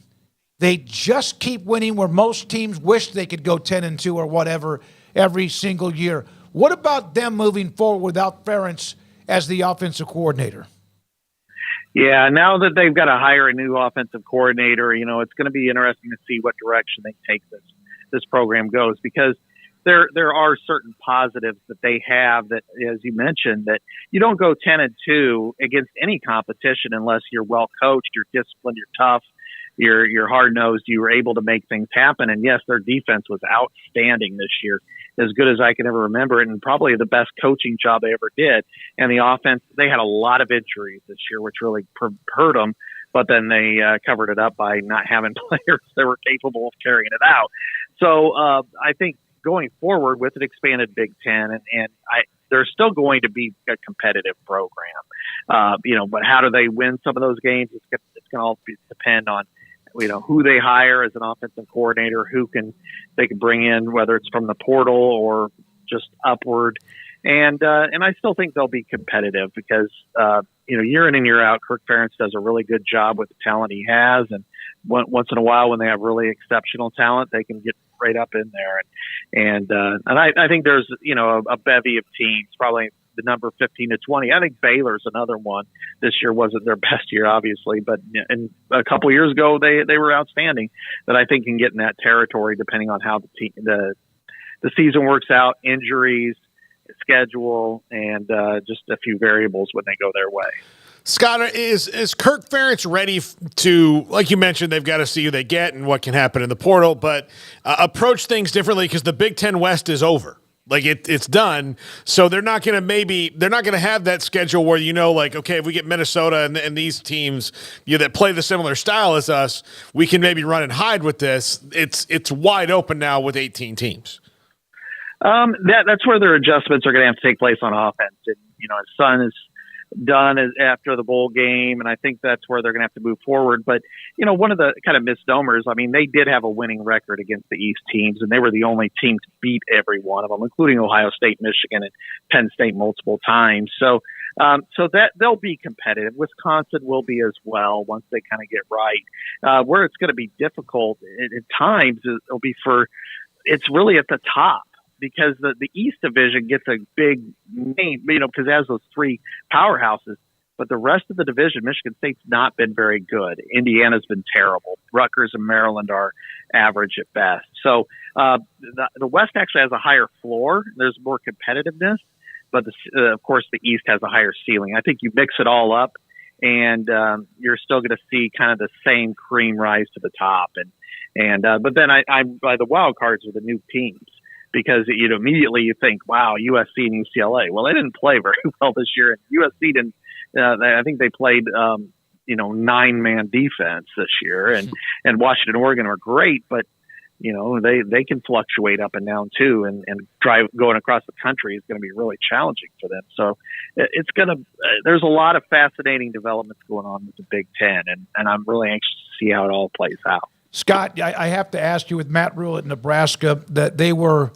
At the end of the year, they found ways to lose games in which they had them wrapped up even early in the year. Did you see something that was different under Matt Rule the first year, despite the fact you had another bowl season or a lack of a bowl season? Yeah, I think they made great strides. Defensively, they haven't played like this in close to 10 years. They were one of the better teams in the Big Ten defensively. And then line of scrimmage play on offense was really good. Their skill position players made just too many mistakes. Quarterback was a mess for them. Mm-hmm. Running back was okay, and they didn't really have anybody stand out at the wide receiver position. So, whether they go in the portal, I know they've had Kyle McCord and Julian Fleming visit them this last weekend from Ohio State. If they can land a combination like that, Nebraska's in the same pot. They just, surprisingly, they haven't been to a bowl game since 2016, which anybody who can remember, even in the early 2000s, would have thought that there's just no way that it would ever happen. But I think Matt Rule has done a good job of putting them back on track. And once he gets his players at the skill positions, then Nebraska will be a competitive program, at least for the middle class of the Big Ten, and not where they've kind of slummed it up for the last 7-8 years. Good stuff. Again, go to the article, Scott Dockerman, again, on the 2014 playoff, or at least what would be like compared to what the FBS has right now. Scott, thank you very much for your time. Craig? Yeah, Scott, let me ask you this. In this situation, how much bigger is that Citrus Bowl with Iowa and Tennessee? Now, I know they'd be on the edge there as far as how big you expand it, but let's say you get it to 24, that'd be a playoff game. How much more exciting and enticing would that be compared to however it is Hawkeyes fans are feeling about playing Tennessee in the Citrus Bowl as is? That's exactly going to be the point with the 2014 team, because the Alamo Bowl, the Citrus Bowl, the bowl formerly known as the Outback, those were upper tier kind of bowls, but now they're going to be letdowns for those teams that are 13th, 15, 17 that thought they had a chance, that they lost their conference championship game or what have you. In the Citrus Bowl now, it's kind of like, hey, first prize outside of the New Year's Six. And going forward, if you got a chance to play for a playoff spot or in a playoff, maybe it's at Neyland Stadium, maybe it's at Kinnick Stadium. I think that would just be, the environment and the energy around this game would be so much different than it is now, where it's kind of like, yeah, we'll go to Orlando and have a good time and play a game, but you wouldn't have. I think there's 6 players for the Tennessee secondary that's opted out. Now, that still may not help Iowa any, but but I think if you were to see it the way it's Tennessee's offense versus Iowa's defense in a real game at one of those stadiums, it would just be an awesome development. Thank you, Scott. Good stuff as always. Scott Docterman with us, The Athletic. That story is in or on, or if you go online, theathletic.com, and also good stuff. Good. Appreciate the feedback. I would love more. I know some people think 4's fine, 8's fine, 12's fine, whatever. They would have to have some decisions, though, on the bowl games. On the conference championship games. And they're not going to give that money up because that's what the conference championship games are about. It's not to decide who's the best team at the end of the year. It's because they make more money on them. Yeah, but, with the conferences getting to like 16, 18, 20 teams, I don't know if that waters it down or makes it even more impressive. Well, it's important for seeding when you go to a playoff. No, it's important, but I'm saying like playing an actual conference championship game, I don't know how important that is versus a first-round playoff game or whatever you might be playing into. Now, again, that's just one of the bigger questions with this 12-team moving forward, is we don't even know what that's going to look like exactly just yet. Like, we have a good idea, but I know one thing. You just said for people you think that 4 is okay, 8's okay, 12's okay. I don't think 4 is okay. I think 4 stinks. I think 4 stinks. We've had our fill of 4. This year was the right year to go and send 4 on packing, and let's expand this bad boy and make it more meaningful and have an extra 8 teams get involved as well. But, yeah, I think that's – like we brought up with the game earlier with Notre Dame and the Sun Bowl. You look at that Tennessee and Iowa game, all of a sudden you got a playoff spot. The next week you got to go to – winner goes and plays in Athens against Georgia. I'm like, all of a sudden, I'm watching the dadgum bowl game. I want to see who, Iowa or Tennessee, who's going to move on and play in the next round. So I do think that's a cool deal that will come with that. But again, I'm sure there will be downsides we're not thinking of, or I'm sure there'll be some watering down of something. But I know we got big portal news popping with a quarterback decision coming down the pipeline here in the Big Ten, as a matter of fact. Yes, and actually it affects Baylor. So, Garrett, Wisconsin is getting a commitment from former Miami quarterback Tyler Van Dyke, who started out his career like a house on fire at Miami, and the last couple of years have been injury-plagued. Might have played through some injuries this year. 54 touchdowns, 23 INTs at Miami, and 12 of those interceptions came this season. So he just hit a really rocky patch down the stretch where you're throwing out of turnovers. And Phil Longo gets an experienced quarterback, and we'll see what he can do with Tyler Van Dyke in that offense there at Wisconsin. Yeah, it was Tanner Mordecai couldn't stay healthy. We didn't really get to see him play at his full potential this past season, but that was their big get a year ago, and so now swinging big for Tyler Van Dyke, and very curious to see how that works for him. And this affects Baylor, because they are set to get a visit later this week from the MAC Player of the Year, DeQuan Finn from Toledo, a quarterback, 88 career touchdowns at Toledo. And why is he visiting Baylor this weekend? He had visited Wisconsin, and they've made their choice in Tyler Van Dyke. So this opens up an opportunity for Baylor with DeQuan Finn. By the way, he is dual threat. He's run for 1,800 yards. Now, he played, this will be his 6th year. It'll be his 6th year, 5 years at Toledo, but in the last 3 years, he's run for 1,600 yards and also 25 touchdowns. And that's something Baylor has not had, really, a true dual-threat quarterback. I can't remember when. If, in fact, he's even the one that we talk about playing for Baylor next season. Seth Russell would have been the last guy.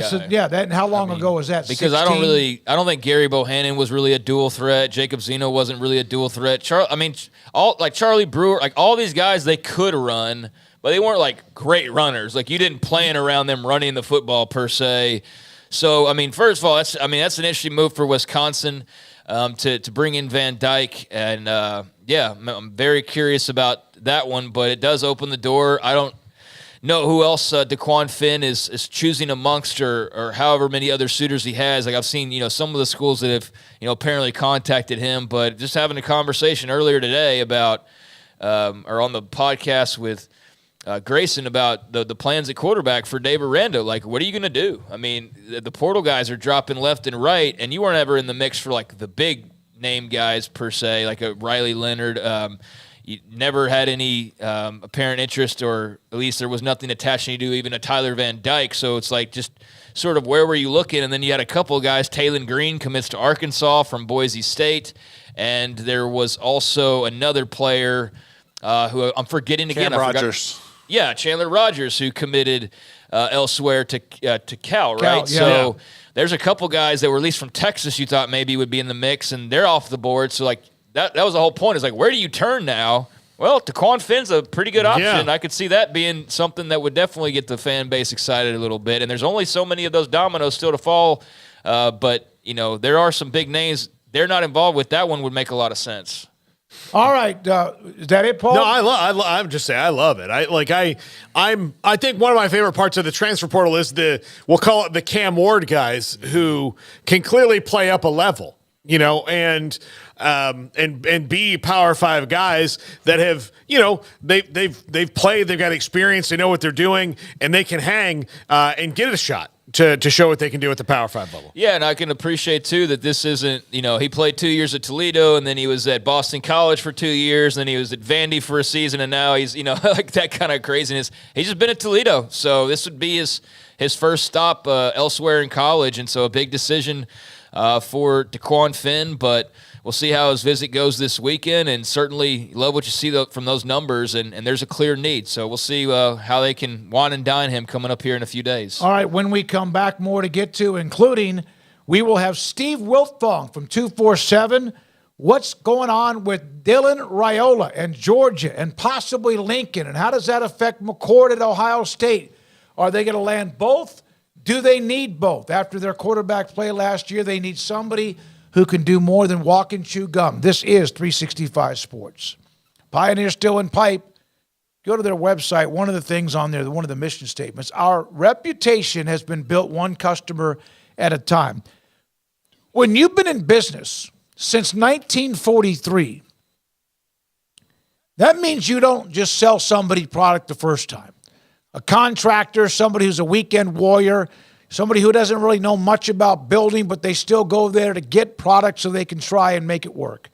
That means you sold product to somebody maybe dozens of times. And then perhaps the next generation of a family and the next generation of a family. Over and over again, people have gone back to Pioneer Steel and Pipe, and now with their brand new location, 1 year old on Loop 340 and Highway 6 east of 35 in Waco. Large amounts and sizes of quantities of pipe, tubing, purlin, angle iron, channel iron, flat sheets, round rod, and more. They also have different lengths they did not have at the previous location of where they opened up in 1943, because they have different lengths for you, so you don't have to get the product, find somebody else to cut it, you do it yourself. They have those lengths for you. And the efficiency, which has always been very good when it comes to loading up the product you buy, whether it's a pickup truck, a trailer, or an 18-wheeler, to go wherever you're building a house or something different, you can do that, and it's more efficient, it's faster, and they have more product for you. Pioneer Steel and Pipe, pioneerboys.com. The right call can make all the difference on and off the field. I'm Mark Stewart with Bird Colgin Ford. When it's time for a new car, truck, or SUV, Bird Colgin Ford is the right call. Come check out our award-winning lineup of best-selling models in their class, like the Mustang, Explorer, Expedition, F-150, and Super Duty. Make the right call for your next vehicle at Bird Colgin Ford. Bird Colgin Ford proudly supports Baylor Athletics. Sic 'em Bears.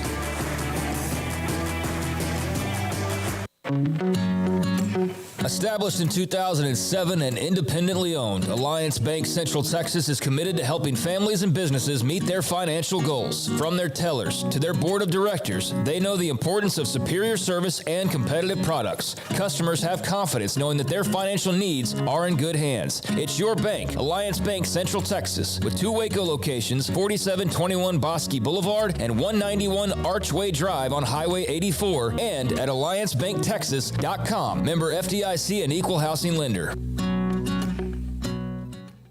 Waco Custom Marketplace, 425 Lake Air Drive in Waco, is your holiday item superstore. Half spiral hams, 8 to 10 pounds for $4.45 a pound. Pit hams, 12 pounds for $4.45 a pound. Bone-in hams, 18 to 22 pounds for $3.40 per pound. Whole raw turkeys from 12 to 16 pounds for $2.50 a pound. Whole smoked turkeys, that's smoked turkeys at 9 to 12 pounds for $3.75 a pound. And mini pit hams, 6 to 8 pounds for $5.99 a pound. And don't forget, they have full service butcher shop where you can find what you want: pork, poultry, seafood, and beef. And I bring up the beef because big beef tenderloin or a prime rib. Brian Bauer and the Bauer family, full service bakery with fresh baked kolaches every morning and bread and cold beer and wine. Tailgate needs from pellet fuel to charcoal. Waco Custom Marketplace and the holiday items, 425 Lake Air Drive in Waco.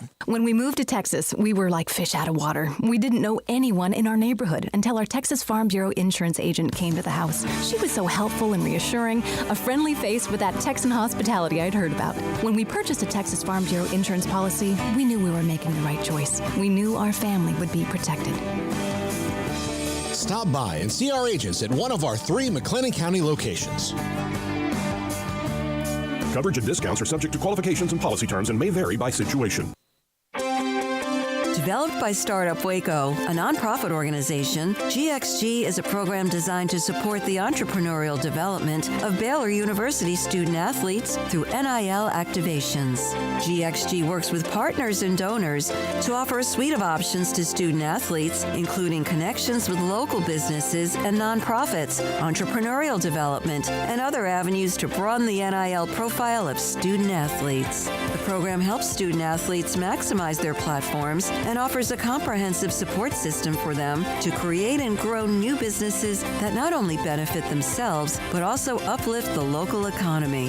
Fans who wish to support student athletes can donate to GXG via the GXG NIL Fund, BaylorBears.com/GXG. Donors may wish to support the general fund or direct funds to specific sports. Oversight of the NIL Fund is managed by the Board of Directors of Startup Waco and the Baylor NIL Advisory Council. GXG is a program of Startup Waco, a tax-exempt organization under Internal Revenue Code Section 501c3. Donors should consult their tax advisors regarding the tax deductibility of donations to GXG. Contributions to support NIL activations through GXG can be made at BaylorBears.com/GXG.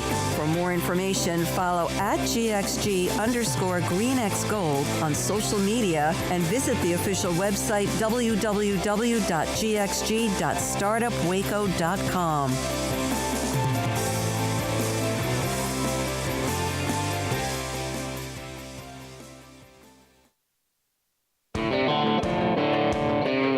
This is 365 Sports, powered by Sikkim365.com. The 4 o'clock hour is sponsored by Boozer's Jewelers, the wedding ring store, specializing in custom jewelry and repair, all in-house. Now here's David Smoak, Paul Catalina, and Craig Smoak. Riley Leonard to Notre Dame, Tyler Van Dyke to Wisconsin. You blink, you'll miss somebody in the portal. Moving on, Steve Wiltfong, long time at 247 Sports and also covering recruiting at every level and now even the transfer portal, joins us on 365 Sports. So, Steve, what happened with Dylan Raiola, and what is the latest that you know of when it comes to Kyle McCord, Ohio State, and Lincoln? Well, Dylan Raiola is going to take an official visit to Nebraska this weekend, and I like the way it's setting up for the Huskers. You know, it's a program that he's a legacy recruit. father, Dominic, is one of the greatest offensive linemen to play at the school in their history. His name is proudly portrayed inside Memorial Stadium there in Lincoln for all to see.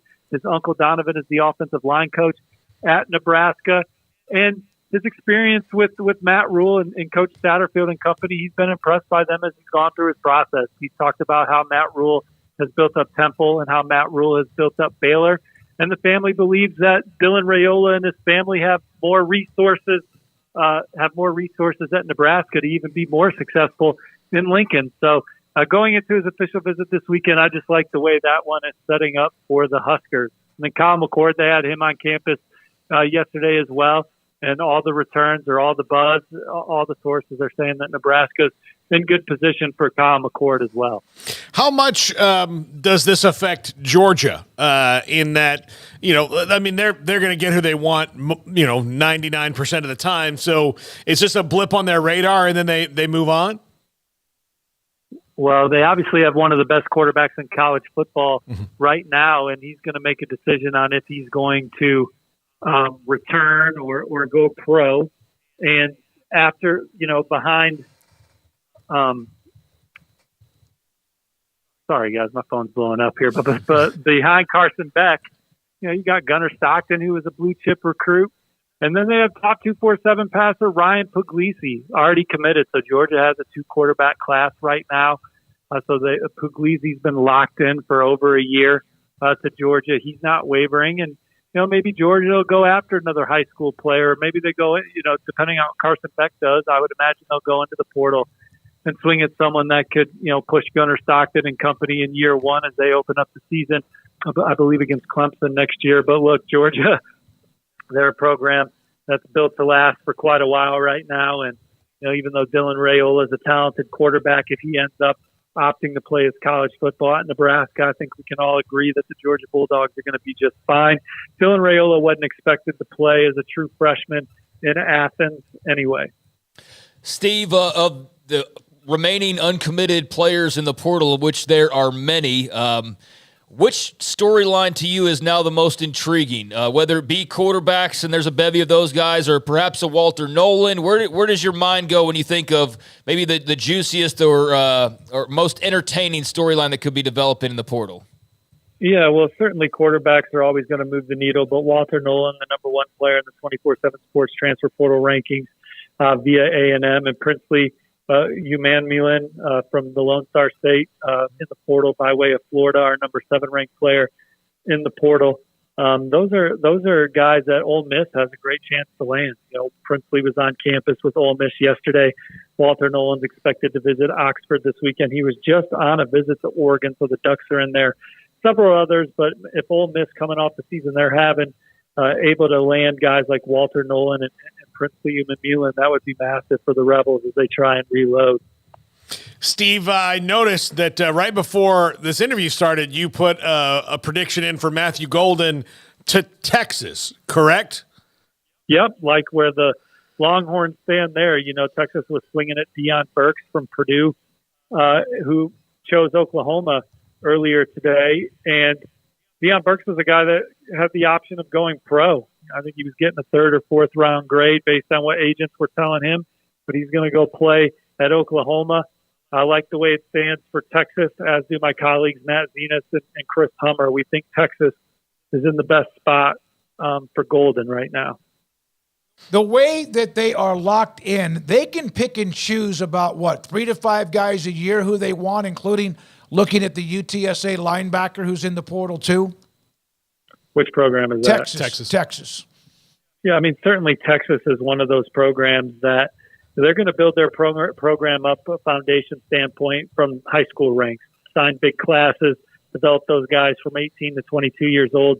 But they're going to tap into the portal for a few difference makers each cycle to shore up a position room that maybe lost some guys to the NFL draft or had some injuries, or maybe they just didn't evaluate like they thought they did coming into the season, or it's just too good a player to pass up. Texas is going to be one of those schools that's going to be able to be a contender for any elite player in the portal because of the stature of the program and the NIL opportunities in Austin.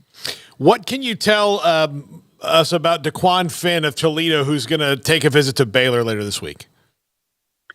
Well, he's got a winning pedigree, played for one of the best offensive coaches in the country, and Jason Candle. He's a state champion at Detroit King in high school, one of the top football programs in the Midwest. He's a tough, hard-nosed, competitive kid. That would be a big pickup for anyone in the portal.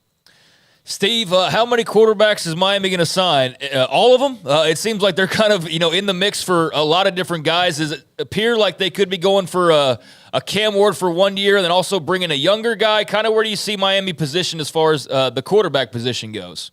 Well, they're certainly trying to be elite in that quarterback room. They signed arguably the best offensive line class in the country last year. They have one of the best defensive line classes in the country this year. They've certainly recruited a ton of skill talent since Mario Cristobal and company arrived, but they haven't been elite under center. They could go out and get a guy like Cam Ward. That'd be massive for them as they try and take the next step as a program.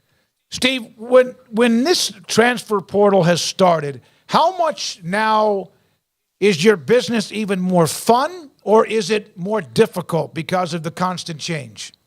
Well, there's more news to cover, right? Before there was a portal, you weren't covering this news. You were just locked in on recruiting. So there's more stories out there to tell, more stories out there to chase. So a little busier than I was on this day 4 years ago. But look, I work for 24/7 Sports. That's where the diehards come to get their college football news. It's where the guys that read 24/7 Sports, they know all 85 scholarship players on their favorite team's roster, and they're very interested in roster construction and who's next, and we're the guys telling them who their favorite programs are in on, what we think their potential is on the next level. And so it's an exciting time of year for sure. Before we let you go, I know your phone's blowing up, but Grayson McCall, I know he was visiting UCF. Do you think that one gets done there? But Grayson, that's one that I'm actually not as plugged in on right now. Obviously, did a fantastic job at Coastal Carolina. But as far as where he ends up playing his college football, I don't have that answer for you, fellas. So, Steve, what is the concern, if at all? Nebraska quarterbacks last year, again, if they would have walked and chewed gum, they win 8 games. So you have the possibility of McCord. He's got the 1 year of experience. Raiola, of course, is the 5-star player. Can both of them be on the same campus at the same time, or could that become a problem? No, absolutely. I mean, McCord's been in talented quarterback rooms his entire college career at Ohio State, and he was one that never looked behind him. I think that he always felt confident about where he stood on the depth chart as long as somebody younger than him never surpassed him. And he threw for over 3,000 yards, completed over 64% of his passes, won a big game on the road at Notre Dame. I think wherever he chooses, he anticipates being the starter. And quite frankly, most schools, he would be the starter. He had a really good season his first year as a starter. I would imagine he would take another step forward had he stayed at Ohio State. And we'll see what he does in someone else's offense, under someone else's jurisdiction. And he would be a major pickup for Nebraska with all the experience and toughness that he would bring to your football team. And then certainly Dylan Raiola would bring, great depth and be able to push the room from a talent standpoint in year one. And his ceiling is off the charts for what he could ultimately blossom into on the next level. And if you got that position room right, you got a chance to win a lot of ball games and be an exciting football team. Nebraska, they got the number 22 recruiting class in the country. They've recruited a lot of speed and length on both sides of the ball since Matt Rule and company have been there. They've had some big recruiting wins at the point of attack, including top 247 offensive tackle Grant Bricks, who they beat Oklahoma on this cycle. But they got to get quarterback right. They've lost a lot of close ball games, not just this year, but several years of the Frost era. And the team has not been to a bowl game in like 6 years or something like that. It's kind of terrifying for just how passionate that fan base is and what gets poured into that football program. But I think they got the right guy in there in Matt Rule. He's one of the top football coaches in college football. He's proven that over the course of his career. And they've acquired a lot of talent, and they got a chance to really overhaul this quarterback room going into spring football. Will, in fact, last question, if they get McCord and Raiola, will that bring others with them, even though signing day's around the corner, perhaps in the next semester? Well, certainly I think with Raiola particularly, he would give them an opportunity to land some extra guys in the 2025 class. He's such an engaging kid. He'll be great on campus with visitors and top targets. And obviously, if he picks Nebraska, he's the future. If they land Kyle McCord and Dylan Raiola, Kyle McCord's just, he's just bridging the gap, and doing his thing. And then what a hell of a bridge, by the way. But Dylan Raiola would be the future of the program. I think a lot of guys would want to play with him. Thank you, Steve. Appreciate your time. From 247 Sports, Steve Wiltfong. He has Matthew Golden headed to Texas. I think when he entered the portal, that was probably the guess as they load up at the wide receiver position. And again, we'll see what happens with the linebacker at UTSA. Yeah, surprised Paul didn't get into DJU visiting Florida State this weekend. I'm just trying to, back off of, what may, set me down a road of thinking about bad things and good things all at the same time. So, no, I'm curious about DJU. I'm more curious to see if they do get Cam Ward in this week as well. Like, there's some talk about trying to get him, before he goes anywhere else. Like, you're in Florida already, just hop on this plane and come to Tallahassee and then see, what a real school's like. Yeah.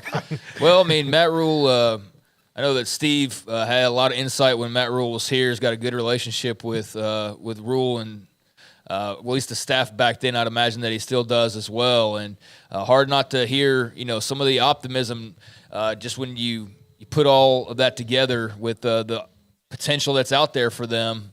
They got to finish it, right? You got to actually go and get Kyle McCord late, get him locked in. You got to get Raiola locked in. But, given where they were this past season at that quarterback position to where the dream scenario could land them next year, where you've got a couple of pretty dynamic, pretty solid players, that's what you're paying the big bucks for is that kind of talent. And so, that would be awesome to see Matt Rule have some guys at his disposal like that as compared to the situation this year. All right, off the radar, Craig Smoak and more. Paul's Top 5 about an hour away.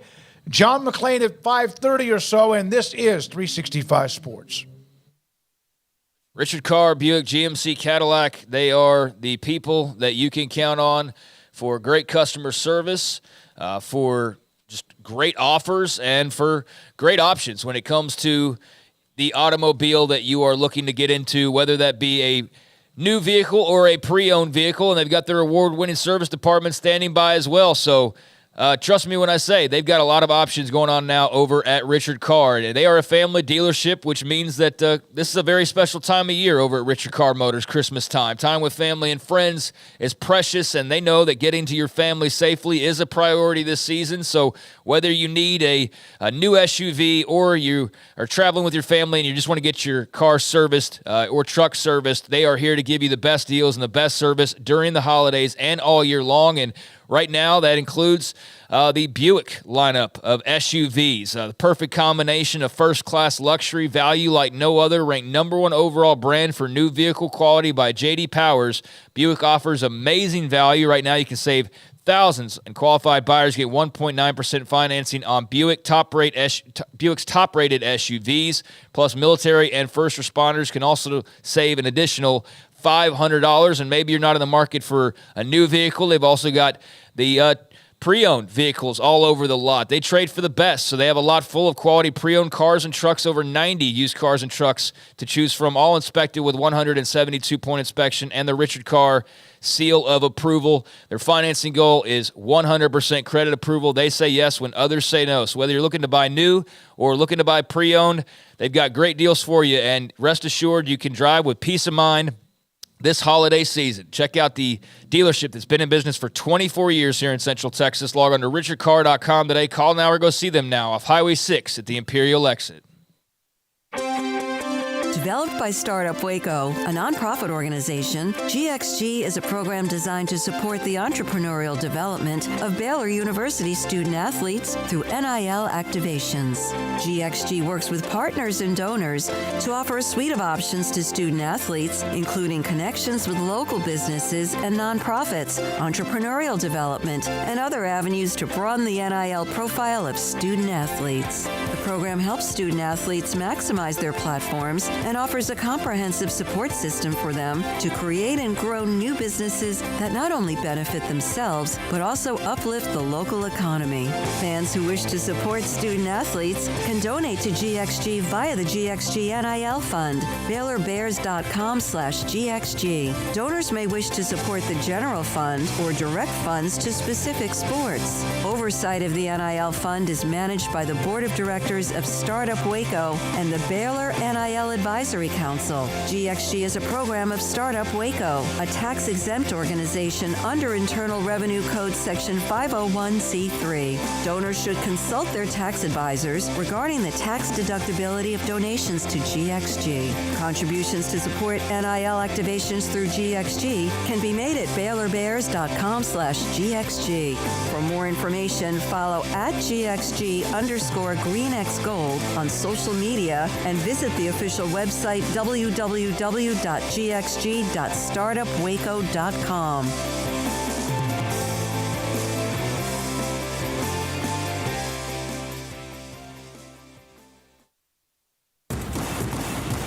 Petty Clinic Men's Healthcare in Woodway is now proud to offer you men an exceptional weight management body sculpting product called semaglutide, also known as Ozempic or Wegovy. Semaglutide is an FDA-approved weight management medication.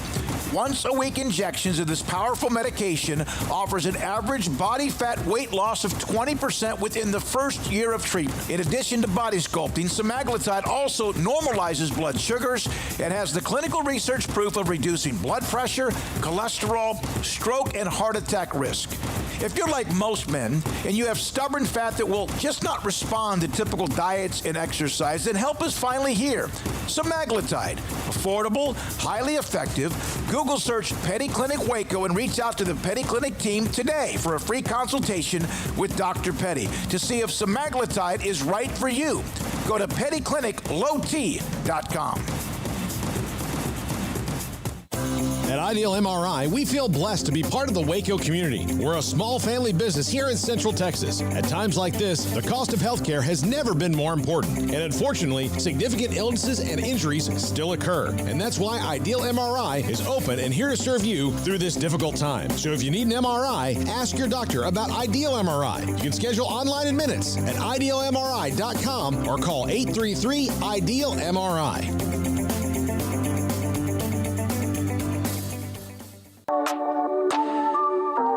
This is Craig Smoak's Off the Radar, presented by Alliance Bank. They take pride in making banking easy. AllianceBankTexas.com. All right, welcome into Off the Radar here on 365 Sports. Do this Tuesdays and Thursdays at around 4:45 or so, give or take. Our previous guest, and obviously a lot of good stuff there from Steve Wiltfong. A lot going on with the transfer portal right now. And just kind of catching up, Riley Leonard officially headed to Notre Dame from Duke. Miami quarterback Tyler Van Dyke is now Wisconsin quarterback Tyler Van Dyke. Those are just a couple. He also had a big pickup for Oklahoma, getting wide receiver Deion Burks. Those are just some of the moves made today, and there's plenty more going on in that regard. But, man, it is a lot to keep up with. There's no doubt about it. I'm surprised we got even 10, 12 minutes or whatever we got out of Steve Wiltfong there. But there's not only the transfer portal commitments, there's also the guys declaring for the NFL draft. Yeah. I mean, that's also a big part of what's going on right now. And as of earlier today, I don't think this came as much of a surprise. And actually, last night after we got off the show, this started to trickle out. But Drake May, one of the top prospects, period, but certainly top two quarterbacks along with Caleb Williams in the draft.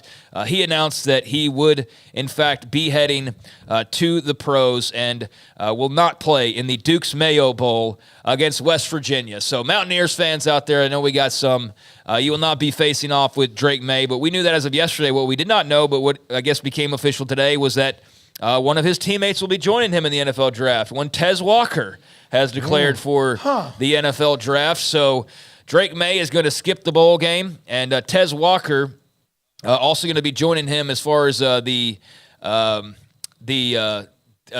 out of the bowl game against WVU in the Duke's Mayo Bowl and going ahead and getting ready for prep. So that was out there as well. Those are a couple of the guys here recently that have made decisions, but there's a lot more that have been coming down. That includes TCU offensive lineman Andrew Coker. He has declared for the 2024 NFL Draft, a two-time Big 12 honorable mention, and also running back Amani Bailey declaring for the NFL Draft. Had a very sneaky, really good year. Yeah.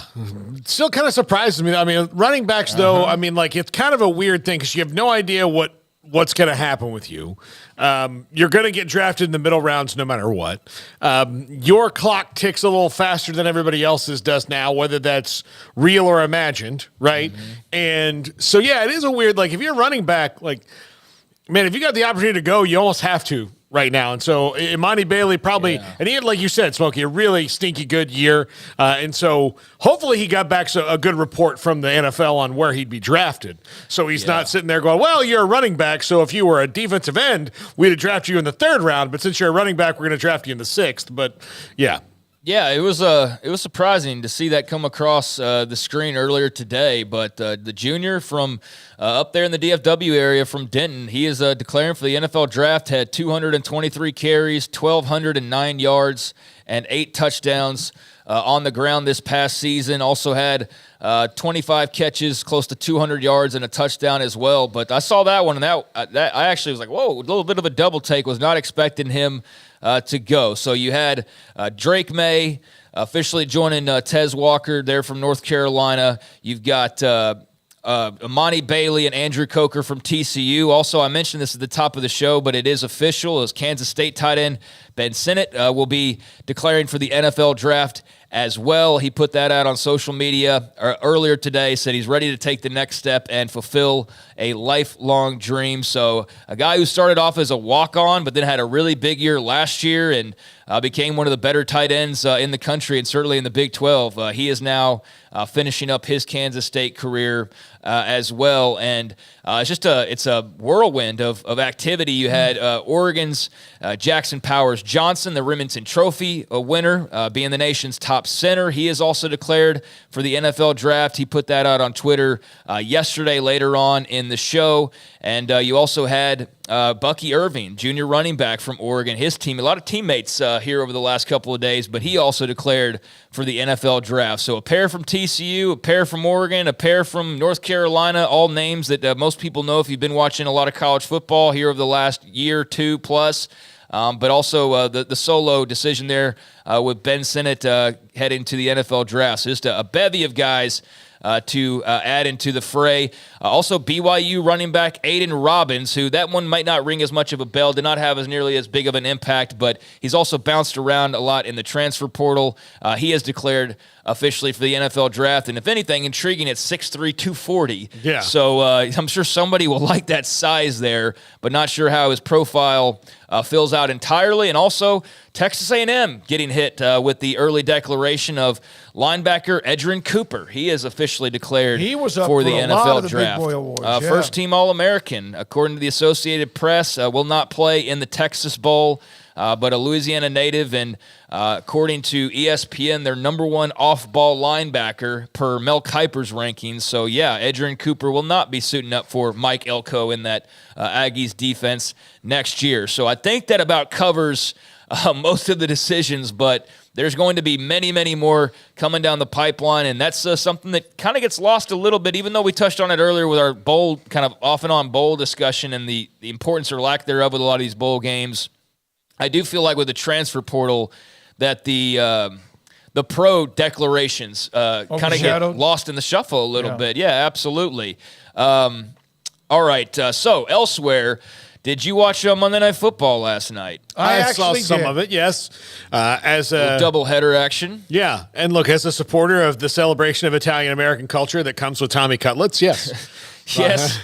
You are a big fan, but you had last night the Tennessee Titans with the big win over the Miami Dolphins. Derrick Henry, a touchdown late in the fourth quarter, able to push the Titans over the edge there. So they now move to 5-8, while the Dolphins fall to 9-4. But what a great story they have continued to be. And Tua, for all the talk about injuries at one point, but then just like his fit, it's like, he's in a good spot, and he's doing A-okay, and he's going to be good for a really long time. But the Dolphins, looking for win number 10, edged out by Tennessee. And then on the other side of the coin with the NFC, you had the Giants getting win number 5, beating the Packers, another game that came right down to the wire. And Tommy DeVito, as you said, Paul, Giants quarterback, 17-21 for 158 and a touchdown. Also had 71 yards rushing as well, nearly edging out Saquon Barkley for the rushing total there. But this was a maddening game for the Packers as Randy Bullock kicked a 37-yarder to walk off Green Bay and give the Giants the win. So, I don't know, for 2 games that I didn't really have a lot invested into them necessarily, no fantasy football or anything like that, it was pretty entertaining in the grand scheme of things, and 2 games that came down to the wire. So, yeah, that was a little fun doubleheader last night. Yeah. There's some good games that the Dolphins, man, they're getting hurt at the wrong time. Offensive right line. The Cowboys. Yeah. No, but Connor Williams, their center, former Cowboy, out for the year. Former Longhorn. Yeah. Been really good. Was very average for the Cowboys at a position he shouldn't have been playing. And then it's been really good for the Dolphins at the position he should have been playing at center. And in the Cowboys, it kind of worked him over there. But he's out. He's got a torn ACL. Tyreek Hill sprained his ankle and came back in the game last night, but was not Tyreek Hill. And that's the engine that makes the Dolphins go. And not to knock any of the other weapons that they have, which they have a lot with Jalen Waddle and with Mostert and Achane and all the guys they have. But Tyreek Hill is probably the best shot at non-quarterback MVP of the league right now because he's so unbelievably good. And if he's slowed down at all, then that's going to change their offense.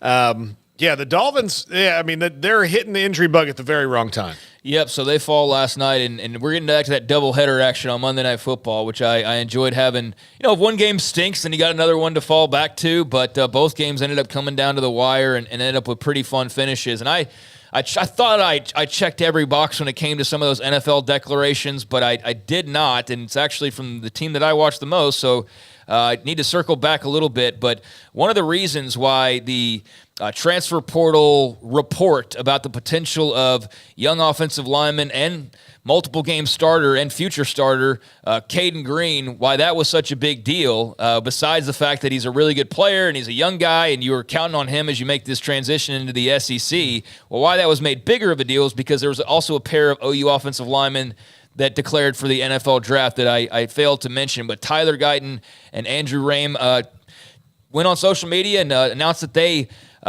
appreciated their time at Oklahoma, but they will be foregoing their remaining eligibility and going to the NFL draft. And Guyton in particular, not much of a surprise, definitely a top 2-3 rounds type of a player, top 100 type of a player. So that also played into the big deal when it came to Kaden Green and the reports that he might be entering the transfer portal rather abruptly. So back to the NFL, wanted to make mention of just ratings from time to time, not for comparison's sake per se, but just because I find it somewhat interesting. But yet Eagles-Cowboys, of which what was a massive game this past Sunday night, 26.3 million viewers ended up tuning in to NBC to watch the Cowboys and Eagles. Compared to Dolphins and Chargers last year, it was up 57%, had 7 million more viewers than that game last year, and was the most watched edition of Sunday Night Football in 7 years, which also happened to be the Giants and the Cowboys.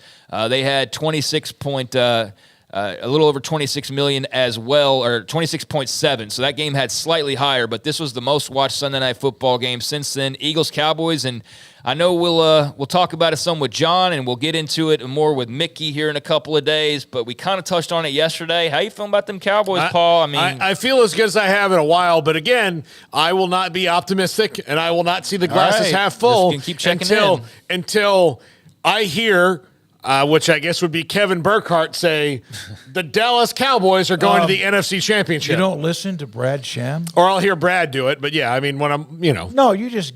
Yeah, I mean, I get it, but yeah, I'll hear them all do it, believe me, if they do. It has been since 1995. They have not been close. They have not even been in the championship game. They have blown higher seeds in playoff games, even at home, but they've got some weaponry.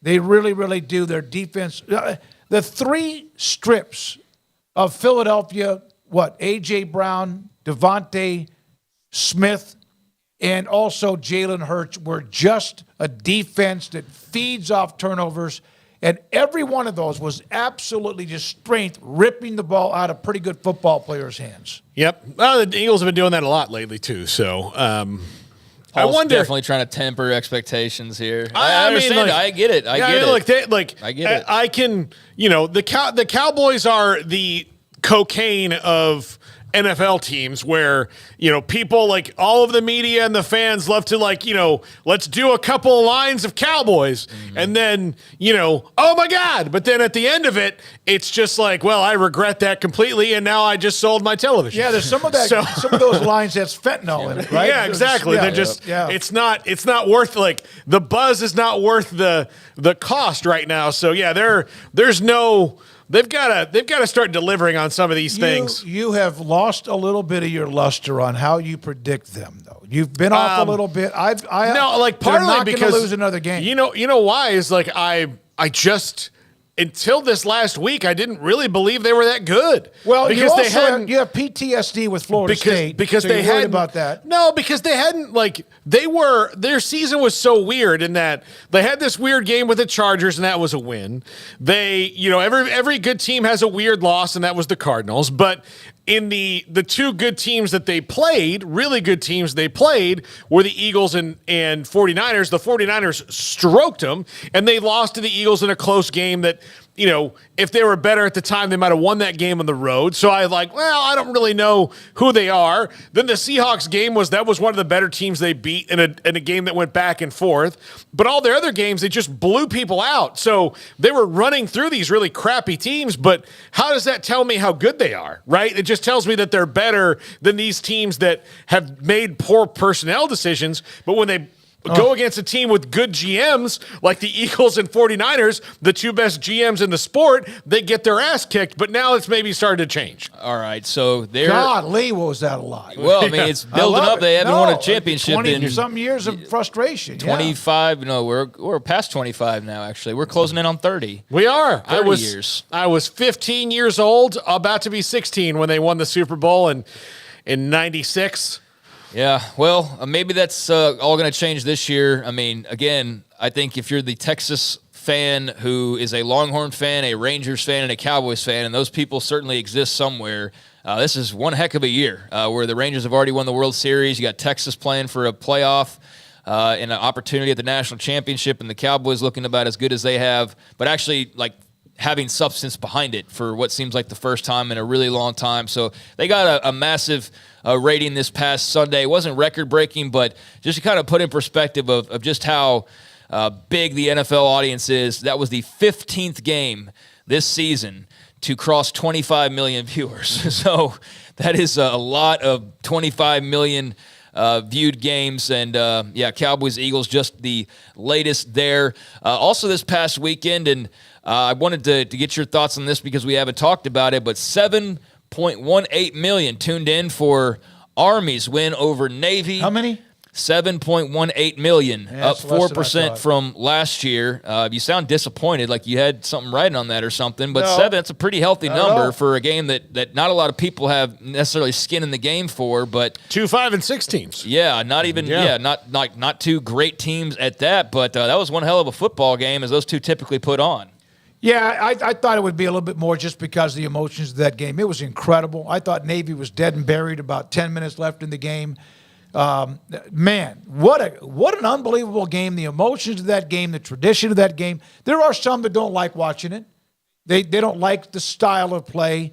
But as much as I'd love to see Navy win, I couldn't complain. That was incredible. Watched it when I was with my brothers in Florida, and we were all on our edges of our seat. It was fantastic. Well, Army wins in the end, but it was a very fun game. 7+ million tuning in for that one. The Heisman Trophy presentation, for whatever it's worth, 2.3+ million people tuned in for that game. So a couple million, not bad, I guess, for a trophy presentation. And, of course, the big win for LSU and Jaden Daniels there.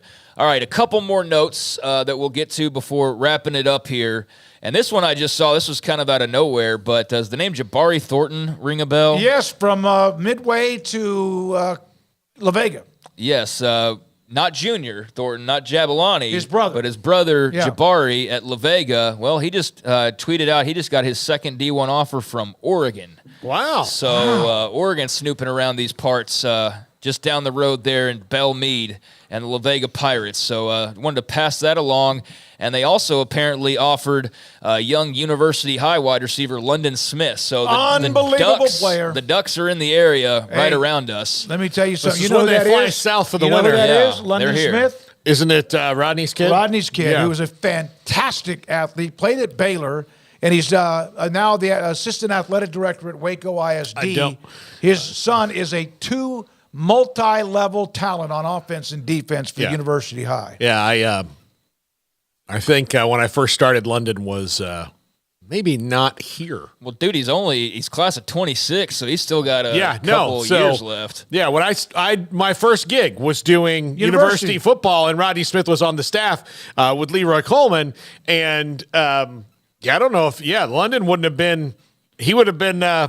Just a thought at that point. Yeah. So he's he went from a thought to getting an offer from Oregon. I had another joke I was going to try to make. He's got thoughts, after him with all these big offers that he's pulling in. Yeah. But no, that's a big time offer. So there's a couple of the Ducks have delivered here in our backyard, and congratulations to both Jabari Thornton and also London Smith as they move forward. And just a couple of things. Do we have time, or we need to go? Yeah, we're good. Okay. Next thing's I saw McLean, somebody actually mention this in the chat room, and it was great timing because I was like, "Do I mention this or not?" And I realized you weren't here on Friday, and you got asked the question. Did you already answer it in the chat room about one John Rahm and his big decision? I just did. Paxton just asked me. Yeah, Paxton. Surprised and not surprised that he will be joining Live Golf, the reigning Masters champion. Right? I am now to the point, and I love golf. All you guys know I love watching golf. I'll watch whatever tournament it is. I was watching it this morning. I think there's a chance that golf might go to, you watch the 4 majors and maybe the Ryder Cup. And a lot of the other tournaments are going to be like bowl games because of the way that the two tours have changed, and they have until the end of the year to have some sort of an agreement. I think there's a lack of trust. Patrick Cantlay and Tiger are trying to figure out a way to save the PGA Tour. The Fenway Sports Group is getting involved in this as well, so fear not. A good thing will happen once every 7 years. Yeah. There you go. But yeah, it's. I was disappointed only because I love watching the PGA Tour. I've watched maybe 5 minutes of Live. And that doesn't mean that I can't understand what it is, but I've watched like 5. It's just not for me. Yeah, I mean, I wouldn't be interested. Like, there's a lot of people who aren't interested in like spin-offs of anything, really. Right. Even if you really like a show, it doesn't necessarily mean you're going to follow every spin-off of it. And not everything can be Frasier. And yeah, not everything can be a super successful spin-off and almost to the point you forget that it was a Cheers character that spun off. But I mean, there's other examples in TV where that has worked, like Young Sheldon, I guess, would be a spin-off, right? A Big Bang Theory, and that's worked out well. But in sports, there's been, I guess, other football leagues you're not quite as interested in. I'm not a golf guy, so the whole Live and the debate and all that, I understand that it's in some ways it's a more of an argument that's bigger than golf. It's about politics and it's about geopolitics and things like that. But that was obviously a big story from last week, and you weren't here to talk about it. So another big loss for the PGA.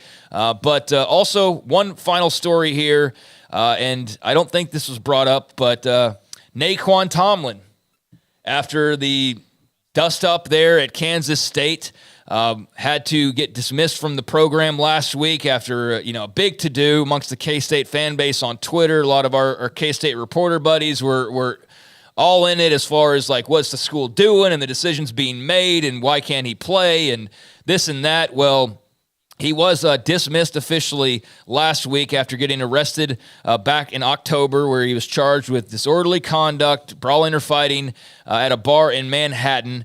And there's still, fuzzy details. That doesn't really matter so much now, but that's kind of what had gotten brought back up. Well, it was an even... I guess if there's an open wound, then rubbing alcohol got poured all in it as Naquan Tomlin committed to Memphis and will continue his playing career with the Memphis Tigers. So I could not remember if we had mentioned that earlier or not, but yes, Naquan Tomlin visited there on Monday. He'll graduate from K-State later this week, and then he will go enroll and play for Memphis I thought he graduated over the weekend. Or goes over the weekend this week, and then he'll be on his way and will head and play next semester at at Memphis. So yeah, as soon as they crack the books, he can go play for Penny Hardaway. So I really would love to know details of this and why. Like there's so much that's there's the Kansas State media that feels that that's kind of Richard Linton, the school president. Yeah, that feels that this was on the school president. But again, nobody has any real details said as well that this was not just the bar incident. Yeah. He said it was bigger than just the bar thing, so it wasn't like we that don't know happened. what that prior yeah, so that's what that is. I would like to know that, Right. But there are things that he can't discuss, although he is getting freaking hammered by everybody in Manhattan, including the media. It was interesting that Gene Taylor's the one who had to release the comment, which everyone thought was kind of gutless on the president's part, and that this would be the only thing. And at least Jerome Tang did a video, sat down. It was unbelievably good. Went to where some of the, protests were on campus with one of his coaches. It calmed things down.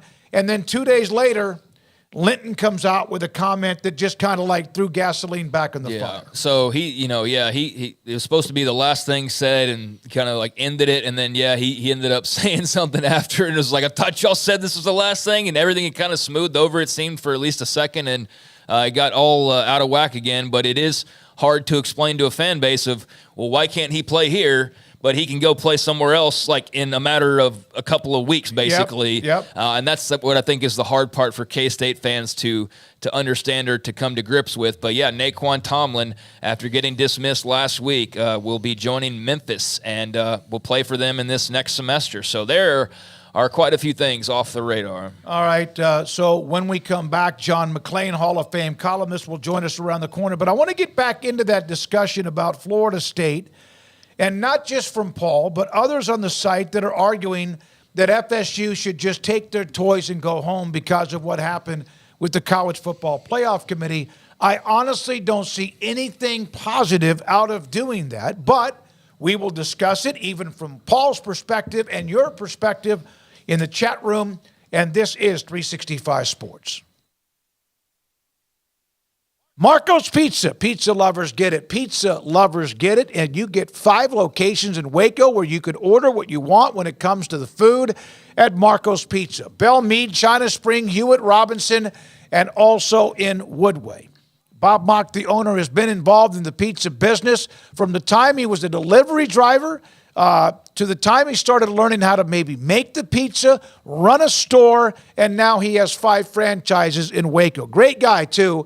And gotten to know him over the years. He even, at times, you'll see him as a volunteer around the Farrell Center or even at McLean Stadium.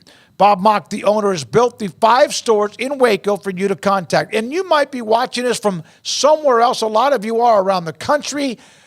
And maybe there's a Marco's Pizza near you. You can go online to get the pizza you want with discounts you want with code words they use, or you can call them or pick them up. It's really good pizza. Pepperoni Magnifico, pepperoni sausage Magnifico, salads, soft drinks, wings, and more at Marco's Pizza. Pizza lovers get it.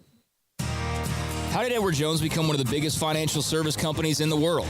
By not acting that way. Financial strategies, one-on-one advice, it's a big difference. And that's why Brad Wilson, your Edward Jones financial advisor, makes sense of investing. Experience the difference for yourself. Brad Wilson, 250 Sharon Drive in Woodway, 254-776-4337. Edward Jones, member SIPC. Baylor Scott & White Southwest Sports Medicine and Orthopedics, the team physicians for Baylor Athletics, diagnosing and treating all sports-related injuries, including concussions. These specialists also provide orthopedic services for athletes and non-athletes alike, whether it's knee or shoulder pain, a wrist injury, orthopedic spine care, and even an arthritis and total joint clinic. Trust the doctors Baylor Athletics trust. Baylor Scott & White Southwest Sports Medicine and Orthopedics wants to get you back in the game. Baylor alumni are more than 160,000 strong. When we all join hands to support our university, we don't just move the needle, we move mountains. Working together, we create life-changing opportunities for students on the field, in the classroom, in the laboratory, and in life for generations to come. So get connected, get involved. Learn how at Baylor.edu/alumni.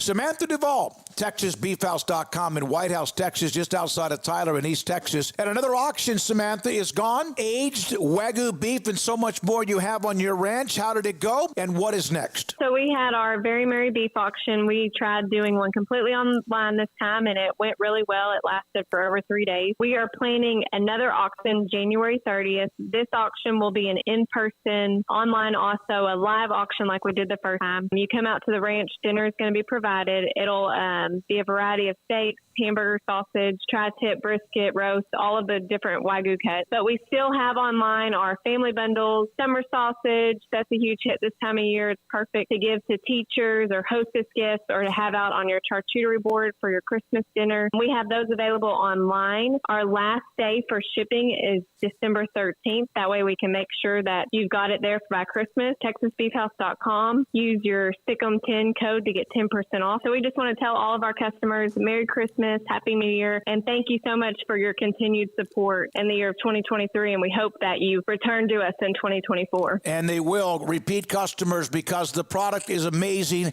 Aged Wagyu beef, TexasBeefHouse.com, and this is 365 Sports. Ring in the new year with unbeatable savings on the new 2023 Ram trucks during the Wrap Up the Year sales event at Allen Samuels in Waco. Take advantage of this limited time opportunity and start the new year in style. Shop our great selection in-store or online today. This is 365 Sports, powered by SicEm365.com. The 5 o'clock hour is sponsored by Edward Jones Investments with financial advisor Brad Wilson. Investing is time and experience back to you and your money during today's changing times. Edward Jones, making sense of investing. Now here's David Smoak, Paul Catalina, and Craig Smoak. By the way, Garrett, I was at a store earlier today, and this guy yells across the room, "Did you vote for Jaden Daniels? I hope you did." He had an LSU jersey on. My man. Paul, what is it about jerseys and age of men wearing them? I think here's my rule. Unless it's a good look for you, or you're like a rapper. You know, like they get away with it because it looks good on most rappers. Some it doesn't. But if you are, also if you're that was also very much like an early 2000s thing. Yeah. Like not a lot of dudes are rolling out the throwbacks or anything anymore. Did P. Diddy wear occasionally. Okay. But just running people off, just dating us like, oh, P. Diddy. Yeah, exactly. Do you realize he's in the news right now and not for a great good reason? Way. Not a good way. Oh, no, dear God. P. No. Diddy, be careful. Well, let's not. No. Stop talking. Yeah. No. But also, if you're a portly fellow, then you look like an offensive lineman. Wear one. Nah, a gravy boy. Okay. If you're one of those, you should maybe not wear a jersey of like a running back. I'm just telling you, it doesn't look good. Also, what if you're Ironhead Hayward? Okay, if the jersey also is of a player that could be your son, and if he's not your son, you can't wear it. All right, here we go. All right, that's my rule. Here is the discussion. I'm going to read off a couple of this. Is from a while back in the chat. Emiliano Zapata. If FSU has any pride at all, they should definitely boycott their bowl game. Paxton, boycott it with the middle fingers, blank the committee. Shadow Bearded, why does anyone ever say that? What would that prove? Your players, especially underclassmen, lose 15-plus practices. We have to get away from you don't get what you want, you quit, right? Actually, I'm the one that said that. Paxton, you have to send a message, blank them. What message? Your feelings are hurt, you lose millions, you lose practices, you do what? Take your ball and go home, quit. All right, first of all, on a practical level of this, it's a really stupid argument to think that any team would boycott a bowl game, especially one that spent the entire summer talking about how other conferences make more money than the one that they're in. Mm-hmm. So if you're talking about that long-term financial dollars are a thing for you, you can't just thumb your nose at money for ideals. And listen, I feel as wronged as anybody does here who, because I'm a fan and an alum, but let's be real here. The bowls were always about this, and they're all about getting money for not only you, but the conference. This is also about the operational budget. So are you going to die on a hill where you have to walk to the softball coach and be like, hey, guess what? You guys can't have new cleats this year because we are going to stand on a hill. No, you can't. It's not even a practical discussion of doing it. Plus, the practices and all those things you just mentioned, Smokey, that's what bowl games are now really for. They are exhibition games after a season as opposed to before a season like the NFL does. That's what they are unless they're in the playoff. And look, it sucks, yes, but come on. Yeah, I know. It is not. It's very much never going to happen. Craig, you've already met. You don't even think it's a topic, right? I don't think I don't want to slam the idea of it because I understand where the idea is coming from. But like Paul said, it's not practical, and I don't think it would send a good message. I don't think it would send the message that you're trying to get across overall. I don't think that anybody would stop down what they're doing and be like, you know what, way to go, Florida. I think everybody would just be like, okay, whatever. Like, I don't think it would send the statement that you think that it would send. I don't think it would change anything in the grand scheme of things. And I mean, at best, all you can really do is make chicken salad out of chicken S and go win that game and then throw up a national championship mythical banner. I mean, that's the best that you can do really at this point if you're Florida State. But yeah, you got to go collect that bowl paycheck. And, clearly you're scrounging money together to try to do something a little bit bigger in the long run. So I would imagine every dollar counts. But, you need that money for operations. And, you're not going to rob your fans of the experience of being able to go to a bowl. I mean, it's like Paul said, it's not practical, but I do understand the idea, at the surface level. It's not practical, and it would send all of the wrong messages, and it would more so come across once you got a few, media people on it from the other side of them being crybabies and taking their ball and going home as opposed to like standing and making a statement. Mm-hmm. I think that's how it would be portrayed by some. And so it wouldn't even be, a unanimous showing for the public out there of like, look how defiant we are and how much we got screwed. We'll show At you. that point, you're going to be like, shut up, Florida State, go play your stupid bowl game. Okay, you were fifth. Everybody else has had... Baylor was fifth. TCU was fifth. This team was fifth. That team was fifth. They didn't boycott their bowl game. Like, what a sorry example to set. So I think that's where it's not the best idea. Paxton said, he said, playing the game sucks up to the committee, in my opinion. Yeah, but you agreed to this. Right. You're all part of it. Like, everybody, yes, it's egregious what happened to them, but you also agreed to the system. Like, they didn't vote against it. They weren't like they've been in this thing before the very first one. So it's not like, okay. And also, it's selfish to do something to me also. Like, are you going to stand up for all the people who've been wronged by this committee? Are you doing this for TCU and Baylor and in 2014 and the G5 teams who deserved it? Like Paxton, if Texas was left out, would you say don't play the bowl game? I mean, probably he would because that's easy to say right now in this situation where that's not at all realistic. Yeah. So, I mean, again, I understand the sentiment, especially understood it in like the 30 minutes after the announcement was made and the hours afterwards on that Sunday. People were pissed off, rightfully so, because there is an argument of that being a pretty egregious mistake. Now, at the same time, there's an argument that they did the right thing. I'm sorry, but there is. If the goal is to get the best four teams, and Paul will even acknowledge this, then they got the best four teams in many people's eyes. Now, you can make a case that they still didn't do that, but there was at least some reasoning behind it. Now, I'm not saying that I agree with that. I think that Florida State, that set a terrible precedent, as has been talked to death over the last couple of weeks. But I think that then going on and turning what is a little bit of sympathy into being defiant and trying to now set a new precedent of sitting out a bowl game when you don't get your way would be way worse in the long run than just going and beating Georgia and then throwing up a mythical national championship banner. That would be the real FU to the committee. They'd have to steal it from UCF. Well, I also don't think they should put up a mythical national championship banner, but that's probably going to happen. That would be the dummest damn thing ever. Anyone has ever done it in the past. Okay, look, UCF put up one because they haven't won another one. Okay, I'm just saying, 14-0 conference champions, and you just beat Georgia. Yeah. In a big bowl game. I don't think it's the dumbest idea in the world. It wouldn't be acknowledged, but it's not like, you won the MAC and you're like, we got left out of the playoff. Yeah, you do have to, I get UCF doing it because they've never won a national championship before. Yeah. FSU's won 3 national championships and played in about 8 more games that were national championship games. So they've been on the stage, before. So I would just say, find some way to make sure everybody knows that you were wronged for the rest of history. Well, that's what I'm getting at. Is it wouldn't be like you're officially putting it on the stadium. Yeah. Like, not one of those fake ones Did we've seen. A&M do that one time? Yeah. A couple times. Oklahoma State, I think, may have done it once. Auburn. Maybe not. Yeah, Auburn's done it. Like, I mean, there's been multiple schools that claim, like, the People magazine in 1987 had us as their top in the poll. Boom, raise the banner. I'm not saying they do that. But in terms of just, like, social media trash talk and messages to the committee and signs in the crowd or at the pep rally or whatever, you could throw big middle fingers at the committee. Not that their noses are so high in the air they wouldn't never be able to tell, but that's how you would send the real messages to go out and win that game and beat Georgia and be like, see?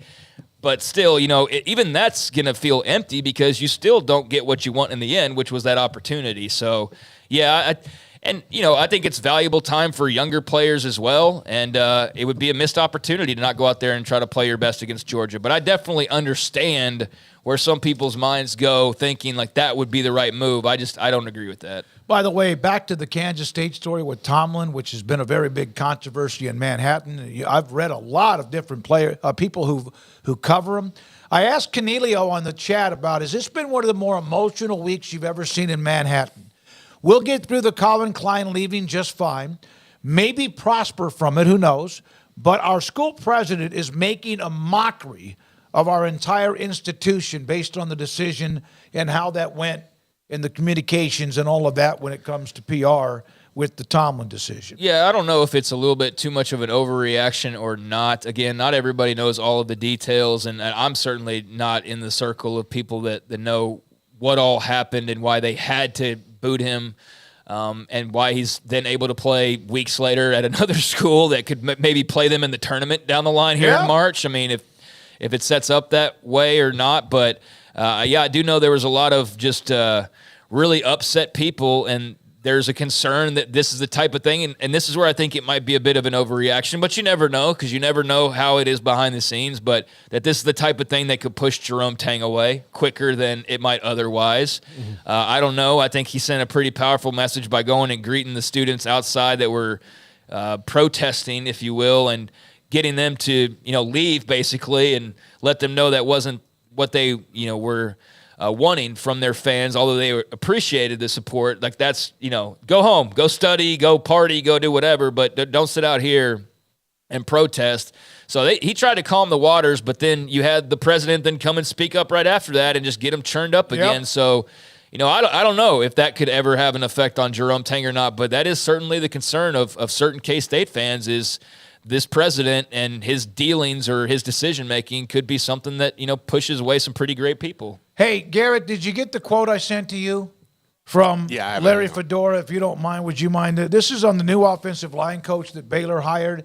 Larry Fedora was on the Baylor staff for a year and fired, but he was at North Carolina for over a decade.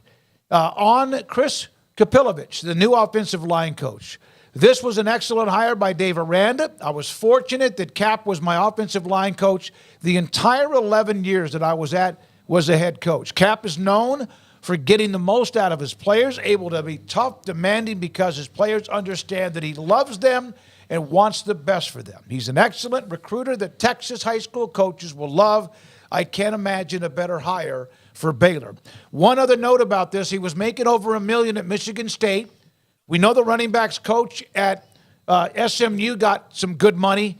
And then, of course, Keenan Hall, and, of course, the offensive coordinator, Spavital, got some good cash, too. So they have put out some money for this staff moving forward, and a lot of them seem to be very much tied in to also trying to give Baylor a spark when it comes to recruiting. So there we are with Larry Fedora. Remember, he was fired by Aranda. That's a pretty classy quote on a former coach that was with him for over a decade. When we come back, Hall of Fame columnist John McClain, 365 Sports. Don Shumador and Coffee Beans in the Town West Shopping Center, Valley Mills in Waco. I went by there last week before I went down to Florida to see my three brothers. And my brother Robert said, hey, will you bring me a packet of that THC? THC called Bad Days. If you have chronic pain for whatever reason, this is something that might help you. It's helped a lot of people. It's helped my older brother, Robert. THC is available at Don Humidor and Coffee Beans. They also have VitaDream, which is a CBD product to help you if you chew a gummy. Maybe it's a gummy and a half or a half of one. An hour or so before you fall asleep, it allows you to fall asleep much more comfortably, and you're not tossing and turning because you have a lot on your mind or you're just not falling asleep for whatever reason. And then, of course, there's the 48-foot walk-in humidor. When I was in Florida with Robert, Mike, and Philip, we smoked a bunch of cigars. Some of them the ones that I brought down there from Don Humidor and Coffee Beans, from Romeo and Julieta, Macanudo, Ashton, and my favorite brand, which is Rocky Patel. My favorite cigar is Rocky Patel Torpedo Edge Light. I love it, and Kim Coulter knows that, too, from the chat room, because Rocky Patel's a really, really good dude. And we had some great cigars, and a lot of them, again, I bought from Don Humidor. Carol, Ashley, and also Cheyenne, they have signed frame pictures, sports pictures. There's still one with Jack Nicklaus available as well inside Don Humidor and Coffee Beans for a couple of $100 or more. It's Don Humidor and Coffee Beans in the Town West Shopping Center in between Richland Drive and Valley Mills in Waco. Pizza, burgers, and Bears football. There's no place around Waco that serves them all other than Bubba's 33. Come show your green and gold and enjoy some of Waco's best food and beverages while watching your favorite team, the Bears. When real Bears fans get hungry, Bubba's 33 is the #1 spot for ice-cold drinks, hand-stretched, stone-baked pizzas, and bacon-infused burgers. Join us for indoor or patio dining. Bubba's 33, Waco's restaurant and proud supporter of Baylor Bears football. Sick 'em, Bears. In Texas, there's pea-size hail and baseball-size hail. Guess which one hit our house? We didn't even know where to begin, but we called our Texas Farm Bureau insurance agent, and he was so reassuring. He knew exactly what to do to get our house back into shape and our lives back to normal. Now, we're even more thankful for the roof over our heads. Stop by and see our agents at one of our 3 McLennan County locations. Coverage and discounts are subject to qualifications and policy terms and may vary by situation. Oh, Richard Carr, Buick, GMC, how lovely are your SUVs. Oh, Richard Carr, Buick, GMC, I love the trucks you have for me. Strong and tough with luxury, room for all my family. Oh, Richard Carr, Buick, GMC, you are the dealership for me. Waco Custom Marketplace, 425 Lake Air Drive in Waco, is your holiday item superstore. Half spiral hams, 8 to 10 pounds for $4.45 a pound. Pit hams, 12 pounds for $4.45 a pound. Bone-in hams, 18 to 22 pounds for $3.40 per pound. Whole raw turkeys from 12 to 16 pounds for $2.50 a pound. Whole smoked turkeys, that's smoked turkeys at 9 to 12 pounds for $3.75 a pound. And mini pit hams, 6 to 8 pounds for $5.99 a pound. And don't forget, they have full service butcher shop where you can find what you want: pork, poultry, seafood, and beef. And I bring up the beef because big beef tenderloin or a prime rib. Brian Bauer and the Bauer family, full service bakery with fresh baked kolaches every morning and bread and cold beer and wine. Tailgate needs from pellet fuel to charcoal. Waco Custom Marketplace and the holiday items, 425 Lake Air Drive in Waco. There are 26 letters in the alphabet, over 600,000 words in the dictionary, and just 3 of them said together can change everything.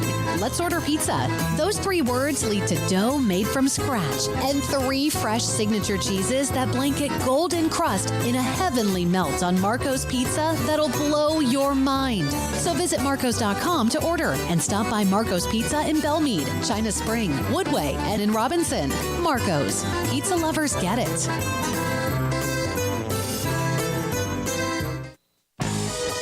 Welcome back to 365 Sports. It's time for our weekly segment with NFL Hall of Fame columnist John McClain. Brought to you by Pioneer Steel and Pipe, where customer service is their main focus, and best in metal, steel, and pipe for large or small projects, with 2 locations in Waco and Bryan. Family owned and operated since 1943. Read John's work at sportsradio610.com. John McClain joins us, Hall of Fame columnist. John, is C.J. Stroud okay? Nope, he's got a concussion, and they're not announcing it, but I don't expect him to play at Tennessee. I think it'll be Davis Mills, who's in his 3rd season. I wrote a column today on sportsradio610.com that not many teams can say they have 2 backup quarterbacks, Davis Mills and Case Keenum, multi-year starters, one who's responsible for C.J. Stroud being here, and the other is authored a miracle. And that would have been Keenum, the Minnesota Miracle in 2017 playoffs. And last year, Davis Mills, last game, Indianapolis. Everybody wanted the Texans to lose so they could have the first pick and get Bryce Young. And what happened? Davis Mills throws a touchdown pass, then a 2-point conversion. They win. They blow the Bryce Young pick and get stuck with C.J. Stroud. Yeah, it's funny how those things work out, John. The AFC playoff picture could get wild, especially with these injuries that the Dolphins have. Even without C.J. Stroud for however long they're without him, do you feel good about the Texans' continued ascendancy? No, I don't, because one reason, they lost Tank Dell, their great rookie receiver, 2 weeks ago. They lost Nico Collins, their leading receiver, on the 3rd game against the Jets. Dalton Schultz, who had been playing great, has missed the last 2 games with a hamstring injury. So they are hurting at receiver. And Stroud was able to make a lot of receivers look good, and I don't think Davis Mills can do that. Texans can't run the ball. You know, the 4 of us could run the ball as well as the Texans are. They're terrible. They just went up against the worst run defense in the NFL, Denver. They beat them, but they couldn't run. Then they went up against the 28th worst defense in the Jets, couldn't run. And all of a sudden their safeties can't cover. Jalen Petrie, the quarterback rating throwing at Jalen is 149.7, by far the highest on the team. So the safeties are struggling in coverage. So it wouldn't surprise me if they lose to the Titans after what the Titans did to Miami Monday night, coming from 14 down in the last 3 minutes. Hadn't been done in this century. And so it's a great race, Paul, because there's a logjam. The 3 best teams are in the NFC: San Francisco, Dallas, and Philadelphia. Philadelphia's schedule has been the toughest in the league. Dallas is about to get real tough. It's already started with Philly, and the Eagles gets easier. But I never thought the Eagles were going to the Super Bowl, because other than the Patriots one year, Super Bowl loser, hadn't been back to the Super Bowl since 1990 for whatever reason. And in the AFC, Baltimore has the best record. Looks like Miami's a paper tiger. The Chiefs, all they can do now is whine about the officials. So the AFC is weak. The NFC is superior. And if the Cowboys could play every game at home, they might actually go to the Super Bowl. Yeah, John, I was going to say, how about them Cowboys? I mean, what a win that was the other night against Philadelphia, winning by 3 touchdowns. I mean, they seem to just have it all kind of in step and locked in all the right ways and right places. And right now, the leading contender for MVP would be Dak Prescott. And I'm not sure if there's any quarterback playing better than Prescott is. And there's a lot of them playing well. A lot of them are injured. But the 49ers, you know, they are the best team. I mean, they pounded the Cowboys. They pounded the Eagles, pounded Jacksonville in Jacksonville. But right now, nobody is playing better than Dak. And he's been on a roll. And I'm happy for Mike McCarthy. I like Mike. I think he's a really good guy. I don't know him personally, but I've covered him for a long time. And I think that, if they keep this up, say they win out, he could be coach of the year even. They got to do better than 12, which they've done the last 2 years. A lot of narration is that Brock Purdy's going to be the MVP, and he's playing great too. But right between those two, for highest rated quarterback, Tommy DeVito. Paul, get your Italian blood going. Tommy Cutlets, as a fellow Italian, I support, like I keep saying, the celebration of Italian-American culture that appears to be every single Tommy DeVito start, especially the ones in the Meadowlands, John. He's not like statistically ripping it up, but they're winning with him, and Brian Daboll is a really good coach. Do you think that this maybe spells a little doom for the future of Daniel Jones with the Giants? The Giants are 5-8. They've won 3 in a row with DeVito. Just ran for 70 yards. It's magical. He makes, I think, $475,000. Daniel Jones makes $47 million, and so they're gonna. I can't imagine that they would say Tommy DeVito is our starting quarterback next season over Daniel Jones. But boy, if the two of them are in competition, and every time Jones throws an interception, the fans are going to be chanting, Tommy, Tommy. And then they're going to be chanting for his agent, Sean Stellato, who looks like he's out of the Godfather and The Sopranos. What a great story going on in New York. And it overshadowed the Jets. Zach Wilson, the most maligned quarterback in the NFL. The Texans and Jets are 0-0 at the half, terrible rain. And then they score 30. Wilson throws for 301 yards, 2 touchdowns. He looked like the second overall pick. Texans were awful on offense and defense, but nobody's talking about Zach Wilson in the New York, New Jersey area. It's all about Tommy DeVito and Sean Stellato. All right, I got to ask you about the Chiefs game against Buffalo. The Bills desperately needed a win. They've had some heartbreakers. They get one back. The offsides on Kadarius Toney, what would have been an amazing play on the same day as Frank Wycheck, who passed away. But your thoughts about Mahomes and Andy Reid? I know they've come back a little bit on that, being outwardly angry. And it's not like the Chiefs have not had a few of the breaks, and it always kind of evens out along the way. That's exactly right, David. Teams that complain all the time that the Chiefs get breaks. And the fact is, Andy Reid and Patrick Mahomes embarrassed themselves after the game. And I think when they went back and watched how far Kadarius Toney was across the line of scrimmage, brain dead, the dumbest penalty in the NFL is when you line up offsides or in the neutral zone. All you've got to do is look at the ball. And I think it was frustration with their receivers leading NFL drop passes, maybe brain dead plays. Tony's had enough of those since he came in the NFL. And the next day, Mahomes apologized, but it seemed like it was more about what he said to Josh Allen when he complained about it while Allen was trying to, celebrate the victory. But the Chiefs, they're discombobulated right now, as are almost every team in the AFC. It's a much better playoff race than the NFC. The NFC, clearly we know who the best teams are, and the two best are San Francisco and Dallas. They could be headed to another playoff game. What a game that will be if they get that far.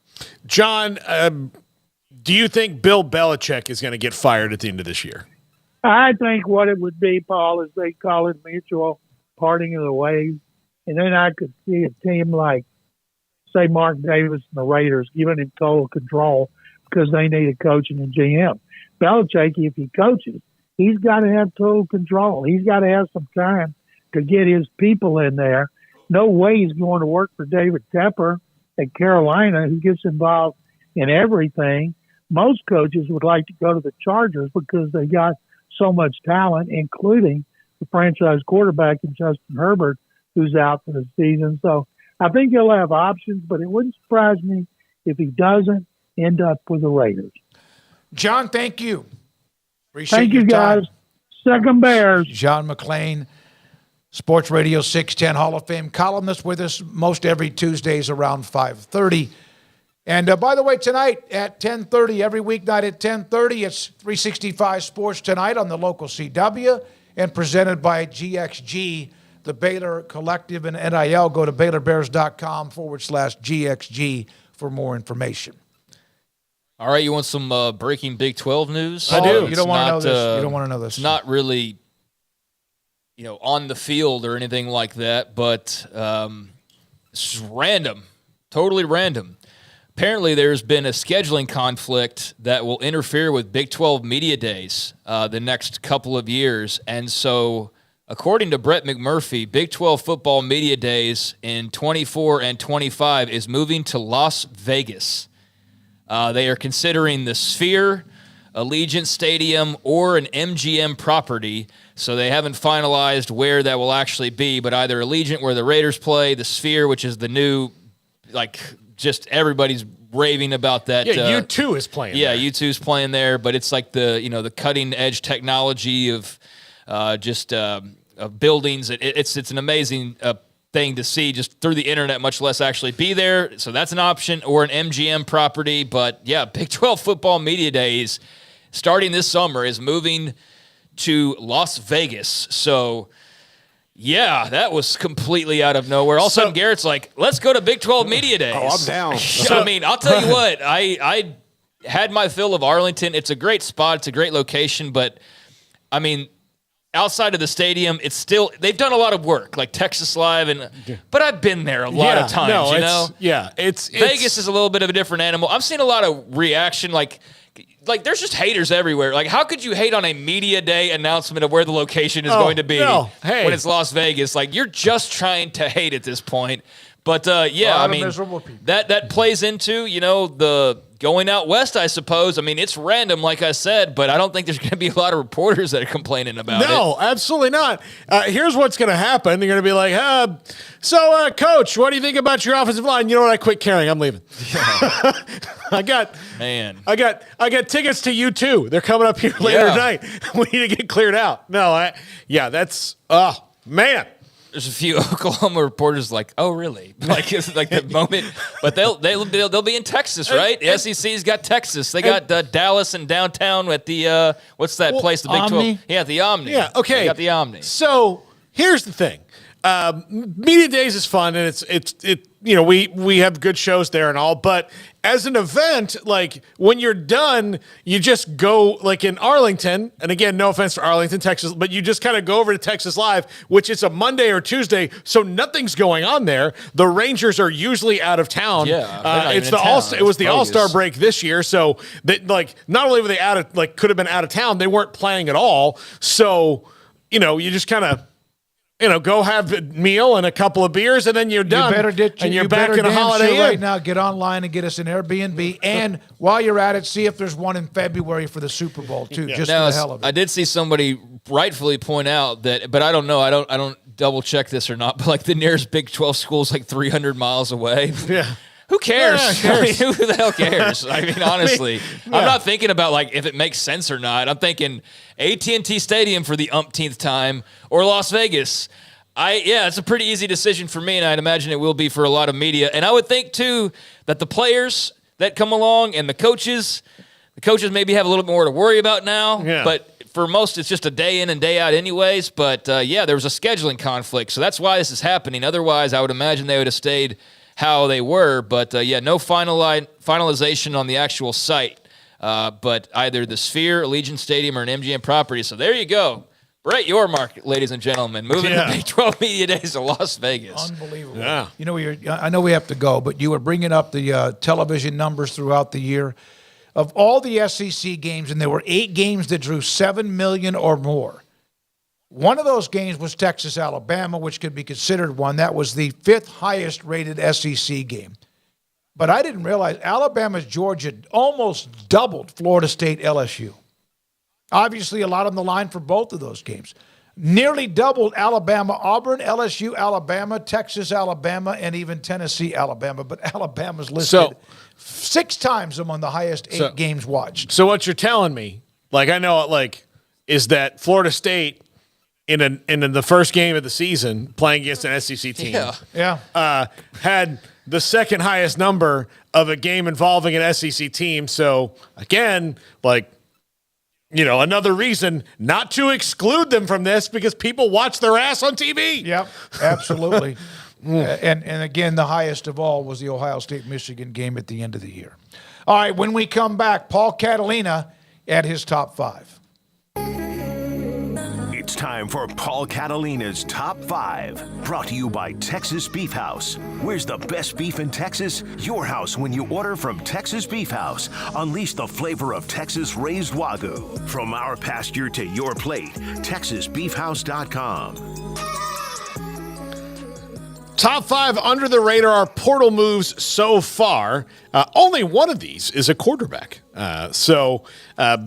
You can get other positions in the portal. I think that the way that quarterbacks have gone these first couple weeks, we've forgotten that. And then wherever Walter Nolan, who's a defensive tackle, goes, that will certainly affect that. But if they get, by the way, if Steve Wiltfong mentioned Ole Miss, if they get Walter Nolan and Prince, I can't say his name, Umanlian, if they get Princely from Florida, that's one heck of a defensive line they'll have next year.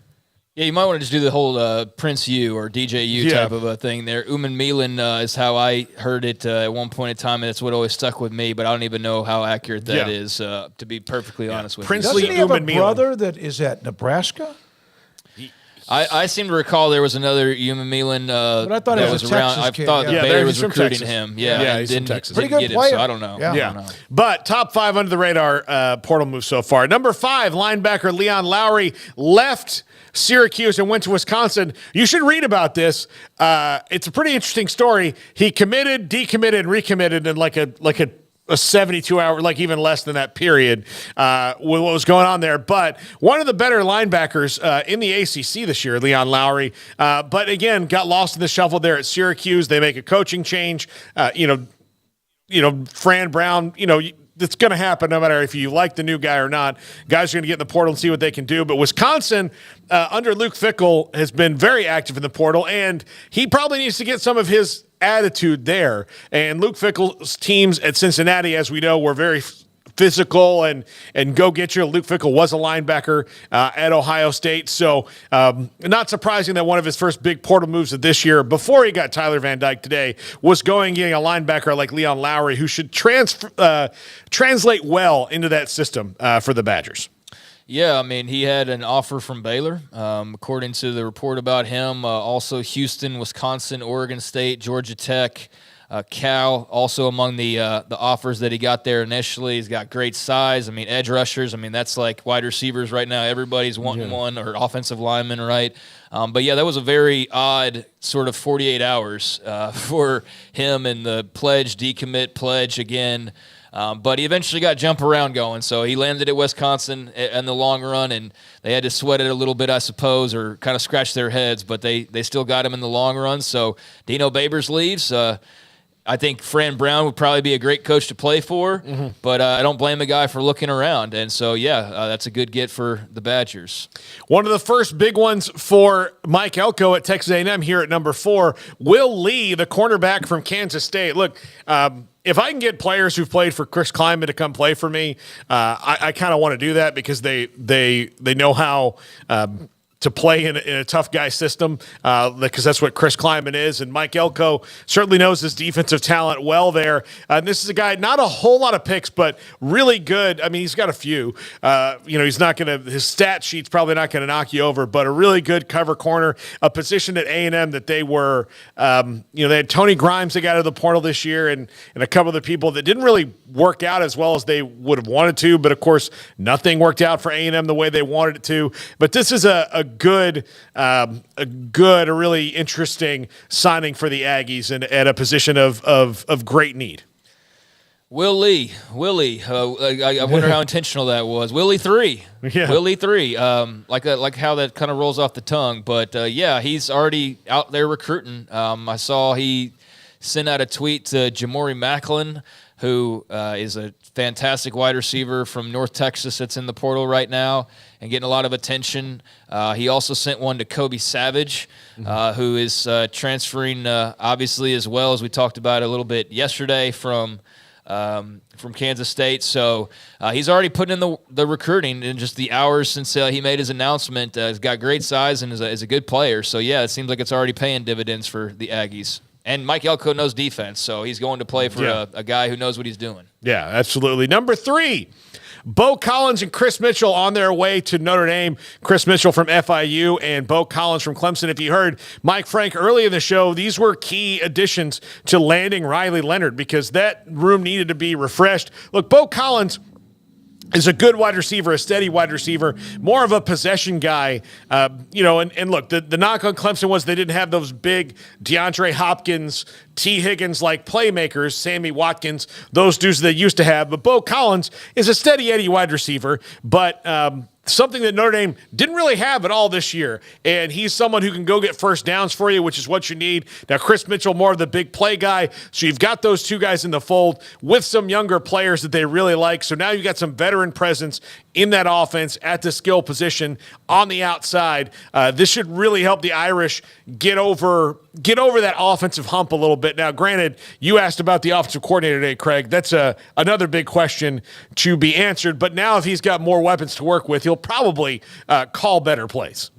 Yeah, I would imagine so, but they've been very active, and I like what Marcus Freeman's got going on there. Yeah. I think that they are in a good spot. Like I said, they got a chance to win, did I say 9 or 10 games? I think it's 10 games if they win their bowl game out in El Paso. So, a couple of good players, and I'd imagine we're going to see a lot more in tow, and Riley Leonard will pay some dividends as well, kind of like we mentioned with the previous entry. And look, with Notre Dame, like you're looking at a 9-3 team with losses to Louisville, Ohio State, and Clemson. So now it's about beating the other really good teams on your schedule.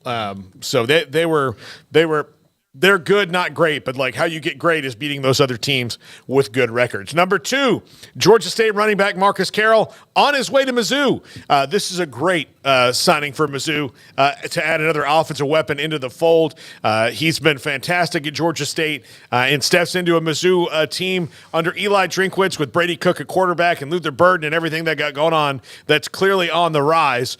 So this is one that maybe not a lot of people knew about, but Marcus Carroll going to Mizzou is a really, really good signing for the Tigers. Among the top, 5 to 7 statistics wide receivers? Running backs, in the country from Georgia Southern, is that right? Yeah, Georgia State. Yeah, hell of a player. Yeah, absolutely. So yeah, it's interesting. I was actually looking over some stuff for the Earl Campbell Award, and I was just thinking I almost wish it was just purely a running back award. Now it's just for guys from Texas originally, but just because of the Fitz trying to form a final group, I wish it was just a running back from Texas award. But I don't know if you'd have enough guys every single year per se.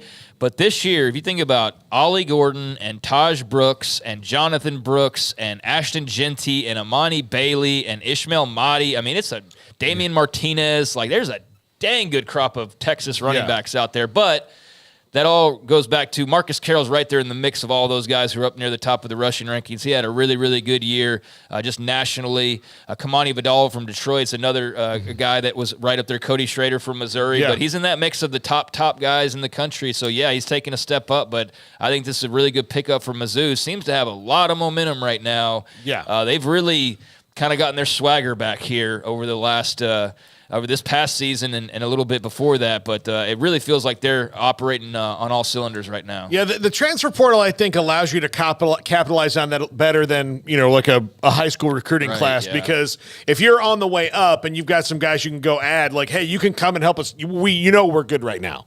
Like, you don't have to sell them on, like, hey, we're good right now. Help us stay good. Like, you can come in here, so you have that. Yeah, there's not a lot of freshmen that are, prepared, like Marcus Carroll is prepared to go run the ball in the SEC. And if this is misspelled, I'm sorry, this auto-corrected. Kaden Green. No, you got it. Thank you, Emery. You're great. Taylor Green to Arkansas. Debatable. What? That's debatable. Taylor Green to Arkansas, Boise State's quarterback. This was, given the fact that Arkansas doesn't, KJ Jefferson, I don't think he's officially in the portal or officially in the draft or anything yet. He hasn't made up his mind, but he's not coming back to Fayetteville. So you need a new starting quarterback. This is a guy who was the Mountain West Freshman of the Year and just led his team to a conference title after their coach got fired mid-season. So, yeah, this is a player I think will do well at Arkansas. And Sam Pittman needs to make moves like this if you're trying to keep your job. So, he's going to play for Bobby Petrino. So we'll see. Bobby Petrino will get to call his offense. So that's good for him, I guess, because he wasn't getting to call his offense at A&M. But Taylor Green, I think, a really good under-the-radar sighting for the Hogs who need good news. Yeah, I mean, I still am not a huge fan of him throwing the football around because his touchdown-interception ratio is not very great. I mean, his completion percentage is kind of hit or miss, but he didn't throw the ball a lot. I mean, he was not a guy who's going to be throwing it 30 times a game. He maybe even got close to that, I think, maybe one time all year, but somewhere 15 to 25 passes probably a game, but he's got the ability to go out there and scoot a little bit and run. So he's a dual threat, and he did a really good job at Boise State. Wasn't always the starter there. Had some injuries too, I believe, but man, him and Genty really closed the season strong, and they've got a bowl game coming up as well. But end up winning the Mountain West. He was the MVP of that game. I guess that was last week, and a really talented player who I thought that the folks here in Waco or wherever else in the Lone Star State you need a quarterback, you might try to call him on home, but the Hogs called him instead, and he's going to be right there on the border and playing in the SEC. So good for him, and that's a loss for Boise State for sure. All right, Paul, good stuff. It's like every day, if it's not realignment for months, if it's not the college football playoff, it's the transfer portal. And, oh, yeah, by the way, National Signing Day around the corner. It's every day. It is a battering ram of good when it comes to college football news and notes. Oh, and there's games to be played here starting in the next few days. Garrett Ross, thank you. Emery putting together 365 Sports tonight on the CW at 10:30. Also to Jack McKenzie. And I got to tell you, the pictures that Jack takes when he covers games and puts them up on the site, the images, the pictures are fantastic. He's like Ansel Adams. Yes. And then also thanks to Levi Caraway. For Paul Catalina and Craig Smoak, I'm David Smoak. Thanks to our sponsors. Thanks to you. Wherever you are, watching, listening, chat room, or text, good night on 365 Sports.